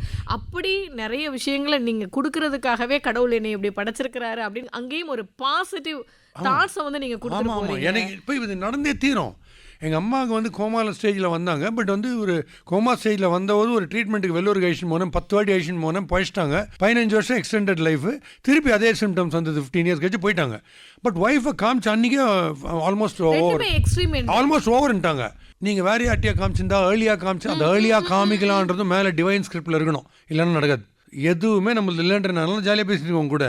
1008 ப்ராப்ளம் ஓடிட்டு இருக்கு. அது பாட்டு ஓடும், இது பாட்டு ஓடும், அவ்வளோதான். வேறு வழி கிடையாது. எதை யோசிச்சோன்னா இது பண்ண முடியாது. அதனால வந்து உங்களுக்கு வேற ஒரு டாக்டர்கிட்ட காமிச்சிருக்கலாமோ அப்படின்ற செகண்ட் தாட் இருந்தது. நான் ஏர்லியாவே காமிச்சேன். அடமெண்டா இல்லை, நான் எனக்கு வந்து ராக்கி டெலிவரி, சைல்டு டெலிவரி தவிர நான் ஹாஸ்பிட்டலே போனதில்லை, எனக்கு தேவையில்லைன்ட்டா. பட் எனக்கு எதுவும் தோணுச்சு, கம்பல் பண்ணணும்னு தோணலை. கம்பல் பண்ணணும் மானான்னு ரொம்ப ஃபர்மாக சொன்னோன்னே ஒன்றும் இருக்காதுன்ட்டு விட்டேன். வேண்டினே இருந்தேன். கடைசியில் பார்க்கும்போதே ஸ்ட்ரெயிட்டாக வீடியோ கால்லேயே டாக்டர் வந்து பக்கத்துலேயே உட்காந்தா வந்து ஷீசன் லாஸ்ட் ஸ்டேஜ்ட்டாங்க நேரம் முதல் லைனு. அதுக்கப்புறம் சமாளிச்சு கடைசியில் முடி கொட்ட ஆரம்பிச்சோது கீமோ ட்ரீட்மெண்ட் தான்றதை கண்டுபிடிச்சி அப்புறம் நல்லா ஜாலியாக இருந்தேன். வந்து பாபா ஹீலிங் ஃப்ரெண்டு கண்ணன் ஒருத்தர் பண்ணார். அந்த ஹீலிங்கில் வந்து ரொம்ப பிரமாதமாக ஹெல்த் ரெக்கவர் ஆச்சு. தூக்கம் வந்து அப்புறம் காஃப் எல்லாம் போய் லங்கு 90% போயிடுச்சு. அதெல்லாம் போய் பார்க்கும்போதேவா நான் பார்க்கும்போது. ஸோ அது ஒன்றும் பண்ண முடியாது. அதெல்லாம் தாண்டி வந்து கடைசியில் நல்லா கலகலப்பாக வச்சு எனக்கு அதுதான் மெயின். அந்த லாஸ்ட் 100 days ஒன்லி லாஃபிங், சிரிப்பிலே வச்சு. பட் அதுக்கு மேலே நம்ம மெடிக்கல் ஃப்ராட்டர்னிட்டி ஒரு நேரம் கூட நீங்கள் அவங்க கிட்ட வந்து உனக்கு இந்த மாதிரி இருக்கு இல்லை ஒன்றுமே சொல்ல ஒன்றுமே இல்லைன்ட்டேன், சான்ஸே இல்லைன்ட்டேன். நீ தான் ஐகான். நாளைக்கு நீ சர்வைவ் ஆகிட்டு நான் பார்த்து உலகத்தில் அத்தனை பேர் சே இது ஒன்றுமே கிடையாது, சாதா காஃப் மாதிரின்ட்டு போகிறாங்க எல்லாரும். நீ தான் ஐகான் சொல்லிட்டு நான் எதுவுமே சொல்ல, நெகட்டிவாக பேச மாட்டேன். நான் என்ன ஆனாலும் பரவாயில்ல, இருக்கிறது ஒரு லைஃப், நெகட்டிவே வேணாம். என்னத்துக்கு எவ்வளோ ப்ராப்ளம் இருக்குது நமக்கு. இப்போ எனக்கு முடியலன்னு நான் யோசிச்சுனே இருக்க முடியுமா? கடைசியில் ட்ரேட்மார்க்கே தான். I am recognise only because of not having. இல்ல நீங்க யோசிக்கவே முடியாது சார். நீங்க தானே போய் மொட்டை போட்டுட்டு அதை செய்யலே வேணும் பண்ணதால என்ன ஐடென்டிஃபை பண்ணி அவர் பாஸ்கி தானே மொட்டை வச்சுட்டு அது ஐடென்டிட்டி ஆயிடுச்சு. What ever you think is your minus is your plus. எது யோசிக்கணும் வேணாம் இதுதான் போருமே. நான் ஹேரோட இருந்தா என்ன பார்க்க மாட்டீங்களே, இப்போ தான் பார்க்குறீங்க. அது உண்மை சார். எல்லாரும் மாதிரி கடந்து போவோம், திரும்பி பார்க்க மாட்டோம். இப்போதான் திரும்பி பார்க்குறோம். காலேஜ் பசங்களாம் என்கிட்ட வருவாங்க சார், பார்க்கவே மாட்டோம். காலேஜ் பசங்களாம் என்கிட்ட வந்துட்டு என்ன சார் பொண்ணுங்களாம் வருவாங்க வந்துட்டு, சார் 25 வருஷமா யூத்தில் வந்து விஜயோட நடிச்சிங்க, 25 வருஷமா அவர் முடி வச்சுன்னு விஜய் அதே மாதிரி இருக்காரு, நீங்கள் முடி இல்லாமல் அதே மாதிரி இருக்கிறீங்க, உங்களுக்கு ப்ராப்ளம் இல்லை. எனக்கு என்ன மேடம் ப்ராப்ளம்? வெயிலில் என் பக்கத்தில் வந்தீங்கன்னா உங்களுக்கு கண்ணு கூசும், மழை காலத்தில் என் பக்கத்தில் வந்தீங்கன்னா உங்களுக்கு சாரல் அடிக்கும் அப்படின்னு சொல்லிட்டா அவங்க என்ன கலாட்டா பண்ணணும்னு நினைக்கிறாங்களோ நானே பண்ணிக்கிறேன். நீ இதுக்கு மேலே என்ன பண்ணுவேன் சார்? நீங்கள் மென்டலான நான் கிடையாது சார், ஃபேமிலியே சார். நான் ஒண்டி தப்பாக சொல்கிறீங்க, என் தெருவில் இருக்கிற எல்லாரும் மென்டல் சார்னா அப்படி யோசிப்பான், இன்னும் நம்மளை கலாய்க்கிறான் பொழுதுன்னு. ஆனால் உனக்கு சான்ஸே கொடுக்குறது இல்லை. நீ சொல்ல வர மைனஸ் நானே சொல்லி ஒத்துக்கிறேன். இதுக்கு மேலே என்ன கலாட்டா பண்ணுவேன் நீ? அவ்வளோதான் லைஃப். அதான் ஹியூமரோட power. It's so powerful humour. சான்ஸே இல்லை சார். அதாவது ஒரு ஹாஃப் அன் ஹவர் வந்து ஒரு டிராமாக்கு போகிறோன்னு வச்சுக்கோங்களேன், போயிட்டு வந்துட்டு வெளியில் வந்து அன்னைக்கு ஃபுல்லாக அந்த ஒரு ஃபீலோட இருக்கும் கண்டிப்பாக. ஆனால் அடுத்த நாள் வேற ஏதோ ஒரு ட்ராஜடி நமக்குள்ளே வந்தோன்னு அப்படியே எல்லாமே வாழ்க்கையே மொத்தமாக முடிஞ்சு போச்சுப்பா அப்படின்ற மாதிரி உட்காந்து ஓனாலும் நம்மளோட. அதனால புது புது தியரிஸ் கிரியேட் பண்ணிருக்கேன். கார்பரேட்ஸ்ல என்ன வந்து அட்ரஸ் பண்ண கூப்பிடும்போது எனக்கு வென்யூ ஃபிக்ஸ் பண்ணும், ஹால்லாம் இல்லை.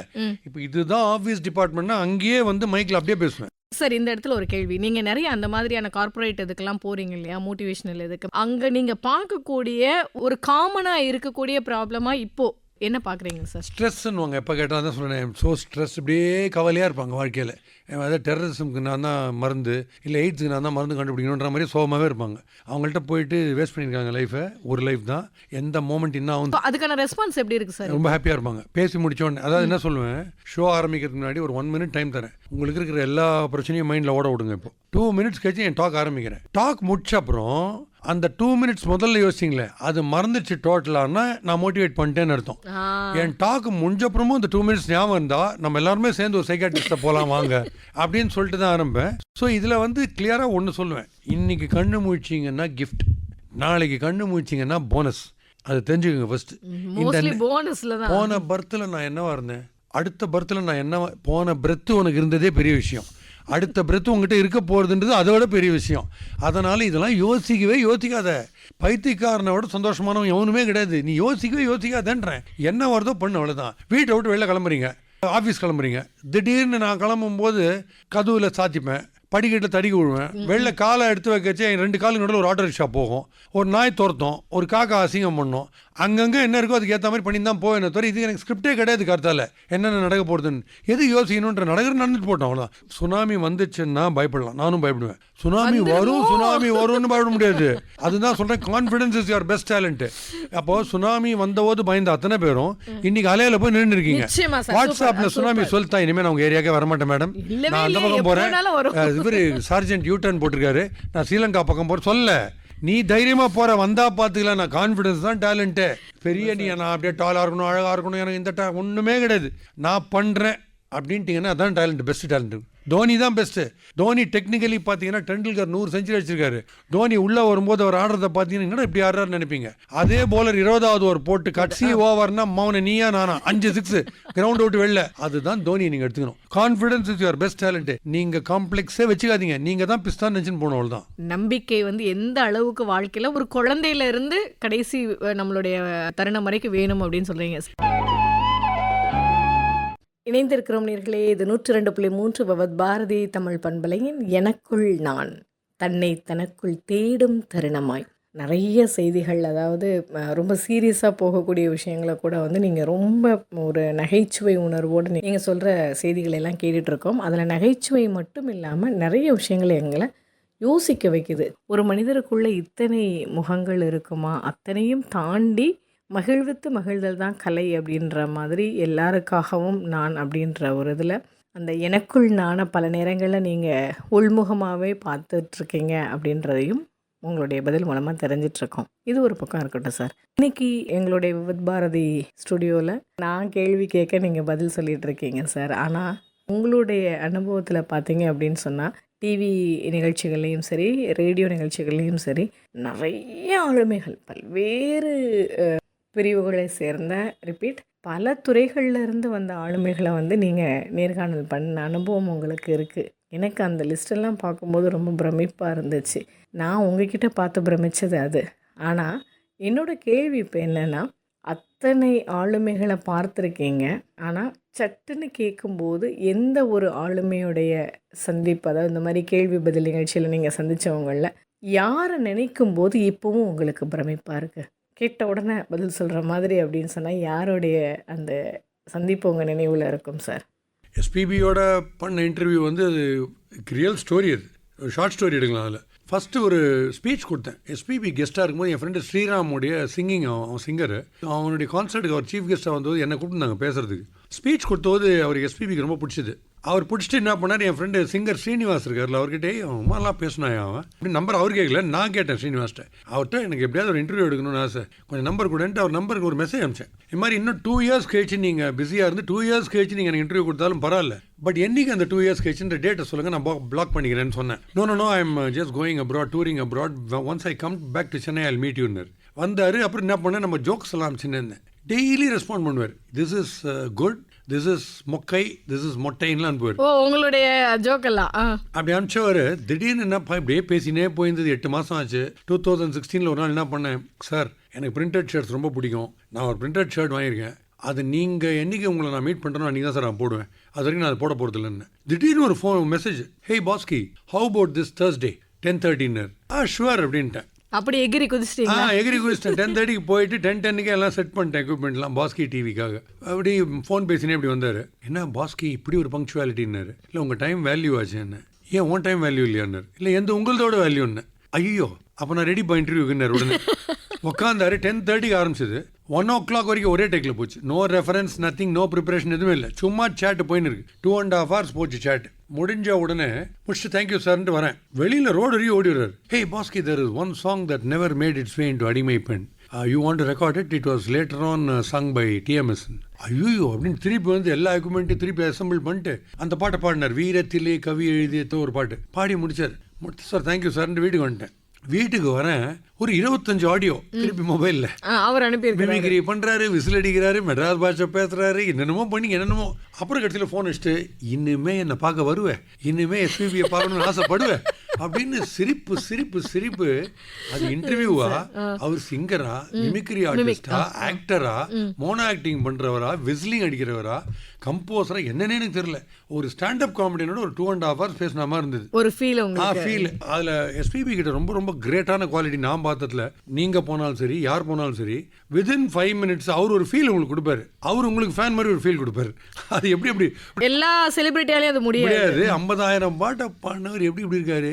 இங்கே ஒரு பாட்டு பாடினதுக்கே காலெல்லாம் தூக்கி விட்டு ராக்கெட்டில் செவ்வாய் கிரகத்துக்கெல்லாம் போயிட்டு வராங்க. அவர் எப்படி ஒரு அம்பாசிடரில் வந்துட்டு இவ்வளோ சிம்பிளாக இருக்காரு, நினச்சி மாஞ்சு போவேன். Most of the celebrities like writer Sujatha, Madan. Writer Sujatha என் கூட பைக்கில் டபுள்ஸ் எப்போதாலும் வருவார். நாரதகாந்த் சபா வீட்டில் கொண்டு விடுவேன். அவர் என்னடா இவ்வளோ சிம்பிளாக இருக்கார், இவரோட புக்கு ஒன்று கூட நம்ம படிச்சதில்லை. ஆனால் அவர் என்ன வந்து, டேய் பாஸ்கி, இந்தியா டுடேக்கு நான் எடிட்டர் ஆகிட்டேன், நீ மரியாதை எனக்கு எழுது. நீ மரியாதையாக எழுது. இவர் யாரையா அவர் என்ன வந்து எழுத சொல்கிறாரு. இந்த பக்கம் வாலி, டேய் உன் கொனஸ்டே நேற்று நான் பார்த்தேன் டிவியில், வழக்கம் போல் ஒத்தரை விடுறதில்ல, பரேடு எடுக்கிற அப்படின்னு வாலி என் கூட.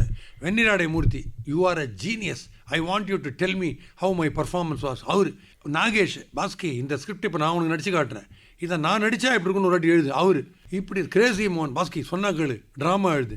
எஸ்வி சேகர், எனக்கு போல நீ போய் ஸ்பீச் கொடுத்துறியா.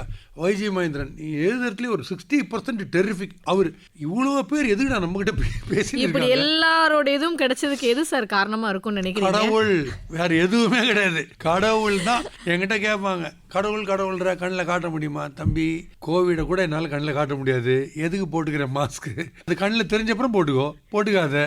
நம்பிக்கை தானே. ஏதோ ஒரு சயின்டிஸ்ட் சொன்னார், நம்புறேன். எனக்கு நம்பிக்கை, எனக்கு எல்லாமே அவர் தான், அவ்வளோதான். சரி சார், இப்போ கிட்டத்தட்ட நம்ம வந்து இந்த நிகழ்ச்சியை நிறைவு செய்யக்கூடிய ஒரு இதில் இருக்கிறோம். இந்நிகழ்ச்சி வந்து எனக்குள் நான். எப்போல்லாம் நீங்கள் இந்த எனக்குள் நானாக மாறுறது உண்டு? ஏன்னா சில பேர் வந்து டெய்லி நைட்டு தூங்கும்போது அந்த டே ஃபுல்லாக. எனக்கு இப்போ ஸ்பெசிஃபிக்காக இதுதான் கிடையாது மேடம். ஏன்னா லைஃபை நான் புரிஞ்சுட்டதே மயிலாப்பூரில் என் வீட்டு வாசலில் படிக்கட்டில் உட்காரும்போது தான். ஏன் சொல்கிறேன், நான் பாரத வித்யா பவன் ஒரு ஸ்கூல் இருக்குது, அப்புறம் பக்கத்தில் கற்பகம் மெஸ்ன்னு ஒன்று இருக்குது. அங்கே தான் என் வீடு. இப்போ அது பேங்க் ஆகிடுச்சு. நான் இப்படி வாசலில் மயிலாப்பூர் ஈஸ்ட் மாடா ஸ்ட்ரீட் தேர் இருக்குல்ல, அதே ரோடு, தேர் இருக்கிற ரோடு. நான் வந்து எனக்கு வினோதமாக எங்கள் அப்பா அம்மா கேள்வியே கேட்க மாட்டாங்க. பக்கத்தில் லேடிஸ் ஸ்கூல் இருக்குது, அங்கே பொண்ணுங்களை அப்படி போயினே இருப்பாங்க ஸ்கூலுக்கு. ஸோ அவங்க எல்லாரையும் பார்த்துனே இருப்பேன், திடீர்னு படிப்பேன். நான் அப்படி தான் இருப்பேன். வாசலில் என்ஜாய் பண்ணியிருக்கீங்க சார். வாசலில் கமர்ஷியல் லா எல்லா புக்கும் எக்கனாமிக்ஸ் வச்சு படிப்பேன், அவங்கள பார்ப்பேன். திடீர்னு ஒருத்தர் சிரிச்சாங்கன்னா என்னை பார்த்து அந்த சிரிக்கும் போது இந்த டாபிக் கரெக்டாக ஞாபகம் வரும், ரிலேட் பண்ணுவேன். அந்த கார்னரில் மாங்கோல்ல இருக்கு, அங்கே பொலிட்டிக்கல் மீட்டிங்ஸ்லாம் பேசுவாங்க. எதிர ரஜினிகாந்த் ஃபர்ஸ்ட் மூவி ஷூட்டிங் வர ரபூர்றாங்களுக்கு. அப்புறம் இந்த பக்கம் ஆர்ஆர் சபா பின்னாடி, வீட்டு பின்னாடி. ஸோ வீட்டு பின்பக்கம் பாத்ரூம் பக்கம் போனேன்னா டயலாக்ஸ், பாட்டு, டான்ஸ் எல்லா சவுண்டும் கேட்கும், சவுண்ட் எல்லாம் கேட்கும். எதிரில் டீ கடை, மெட்ராஸ் பாஷை, ஆடு மாடு, market, taxi stand, okay, Mylapore terminus, station, கோவில், மாஸ்க், சர்ச்சுன்னா. அதை தவிர கபாலீஸ்வர் கோயிலேருந்து கபாலீஸ்வர் போகும்போது பேன்னு ஊர்வலம், அடுத்தது மாப்பிள்ளை அழைப்பு காரு இந்த பக்கம். இங்கேருந்து டண்டனக்கிற டெட் பாடி டெய்லி. ஒரு நாளைக்கு 5 டெட் பாடி ஆவரேஜா. எப்படி ஒரு திண்ணையில உட்காந்து கத்துக்கிட்டேன்னு சொல்றீங்க? 30 வருஷமா ஒரு நாளைக்கு ஆவரேஜா 5 டெட் பாடி. இதை பார்த்து பார்த்து இப்போ நான் என்னத்துக்கு இன்டர்நெட், எனக்கு என்னத்துக்கு மொபைல் ஃபோன்? கடவுள் உலகம் ரவுண்ட் இல்லை, உன் உலகத்தை கண்ணு முன்னாடியே காமிச்சுருக்காரு, இதெல்லாம் தான் லைஃப்ன்ட்டு. இதை கற்றுண்டாச்சு, ஹாப்பியாக இருக்க வேண்டியது அவ்வளோதான். தொடங்கின இடத்துக்கே திரும்ப வருவோம் சார். திரும்பவும் அந்த 2 வரியில் எங்கள் நேயர்களுக்கு ஒரு உங்கள் ஸ்டைல்லே ஒரு பஞ்ச். என் ஸ்டைலில் ஒரு பஞ்ச் வந்து ஒரே லைஃப், ஒரே கெட் டுகெதர். இதுக்கு வேறு கெட் டுகெதர், இந்த ஈவெண்ட்டை விட்டுட்டு அந்த ஈவெண்ட் போகலாம்லாம் கிடையாது. உங்கள் மொத்த பேருக்கு ஒரே கெட் டுகெதர். தயவுசெய்து என்ஜாய் பண்ணுங்க. நெக்ஸ்ட் செகண்ட் என்ன ஆகும் தெரியாது. லைஃப் எக்ஸ்பிரஸ்னு ஒரு ட்ரெயினில் எல்லோரும் போயின்னு இருக்கோம். ஓகே, லைஃப் எக்ஸ்பிரஸ்ன்னு ஒரு ட்ரெயின் இருக்குது, அதில் அவ்வளோ பேரும் உலகத்தில் இருக்க அத்தனை பேரும் போயின்னு இருக்கோம். எந்த ஸ்டேஷனில் இறங்குறதுன்றது உங்கள் சாய்ஸே கிடையாது. யார் அவர் என்னைக்கு டிக்கெட் கிழிக்கிறாரோ நீங்கள் இறங்க வேண்டியது தான். அட்லீஸ்ட் ஜேர்னிலேயாவது ஜாலியாக இருங்க, கடைசி வரைக்கும் என்ஜாய் பண்ணுங்க, அவ்வளோதான். Super sir, super. அதாவது எப்படி ஒரு மகிழ்ச்சியோட, ஒரு ஆரவாரத்தோட, ஒரு உற்சாகத்தோட தொடங்கணுமோ அதே உற்சாகத்தோட ரொம்ப சூப்பராக நீங்கள் வந்து இந்த நிகழ்ச்சியை நிறைவு பண்ணியிருக்கீங்க. வாழ்த்துக்கள் சார். எனக்கும் ரொம்ப ரொம்ப சந்தோஷம். ஆல் இண்டியா ரேடியோவில் வந்து நான் நிறைய வி.கே. ராமசாமி வந்து என்னுடைய ட்ராமா நடிச்சிருக்காரு, ஆல் இண்டியா ரேடியோ எழுதியிருக்கேன். இங்கே லதா ராஜுன்னு இருந்தாங்க, அவங்க வந்து எக்ஸிக்யூட்டிவாக இருந்தாங்க. அப்போ அவங்க எனக்கு கொடுத்தாங்க சான்ஸு. ஐஓபியில் ஒர்க் பண்ணும்போது நான் வந்து இங்கே ட்ராமா ஒரு 5-6 போட்டிருக்கேன். 5-6 வாட்டி என்னை இன்டர்வியூ கூப்பிட்டுருக்காங்க. அதில் வி.கே.ஆர் நடித்தார், வி.கே.ஆர் அண்ட் எம்ஆர்கே 2 பெரிய ஆக்டர்ஸ் நடித்தாங்க. இதே மாதிரி ஒரு ஹாலில் உட்காந்து அவங்களுக்கு டயலாக்லாம் சொல்லி கொடுத்துருந்தேன். அது ரொம்ப ரொம்ப பிடிச்சது. எனக்கு வந்து ரொம்ப ப்ரிப்பேர் பண்ணாமல் பேசுகிறவங்களை வந்து நான் ரொம்ப ரொம்ப ஈஸியாக ஃப்ரெண்ட் ஆகிடுவேன். அதில் நீங்களும் இருக்கீங்க அந்த லிஸ்ட்டில்.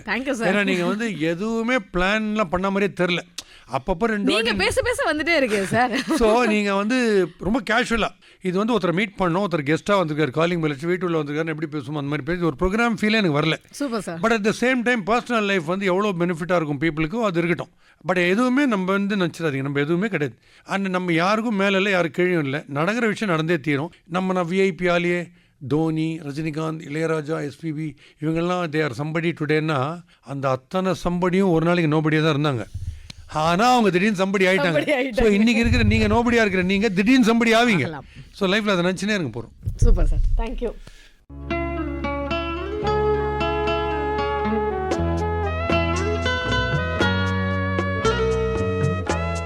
மனிதன் தன்னைத்தானே பார்க்கும்போது வேகம் குறைகிறது, விவேகம் பிறக்கிறது.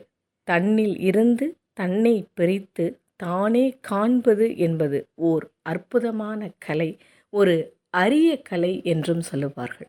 அப்படிப்பட்ட மிக அரிதான அந்த கலையை, தன்னிலிருந்து தேடி பார்க்கக்கூடிய அந்த ஒரு கலையை தேடியது மட்டும் இல்லாமல் இன்று இதோ நம்மோடு பகிர்ந்து கொண்ட நம்முடைய சிறப்பு விருந்தினர் பாஸ்கி அவர்களுக்கு நெஞ்சார்ந்த நன்றிகளோடு இந்த நிகழ்ச்சியை இனிதே நிறைவு செய்கிறோம் நேயர்களே.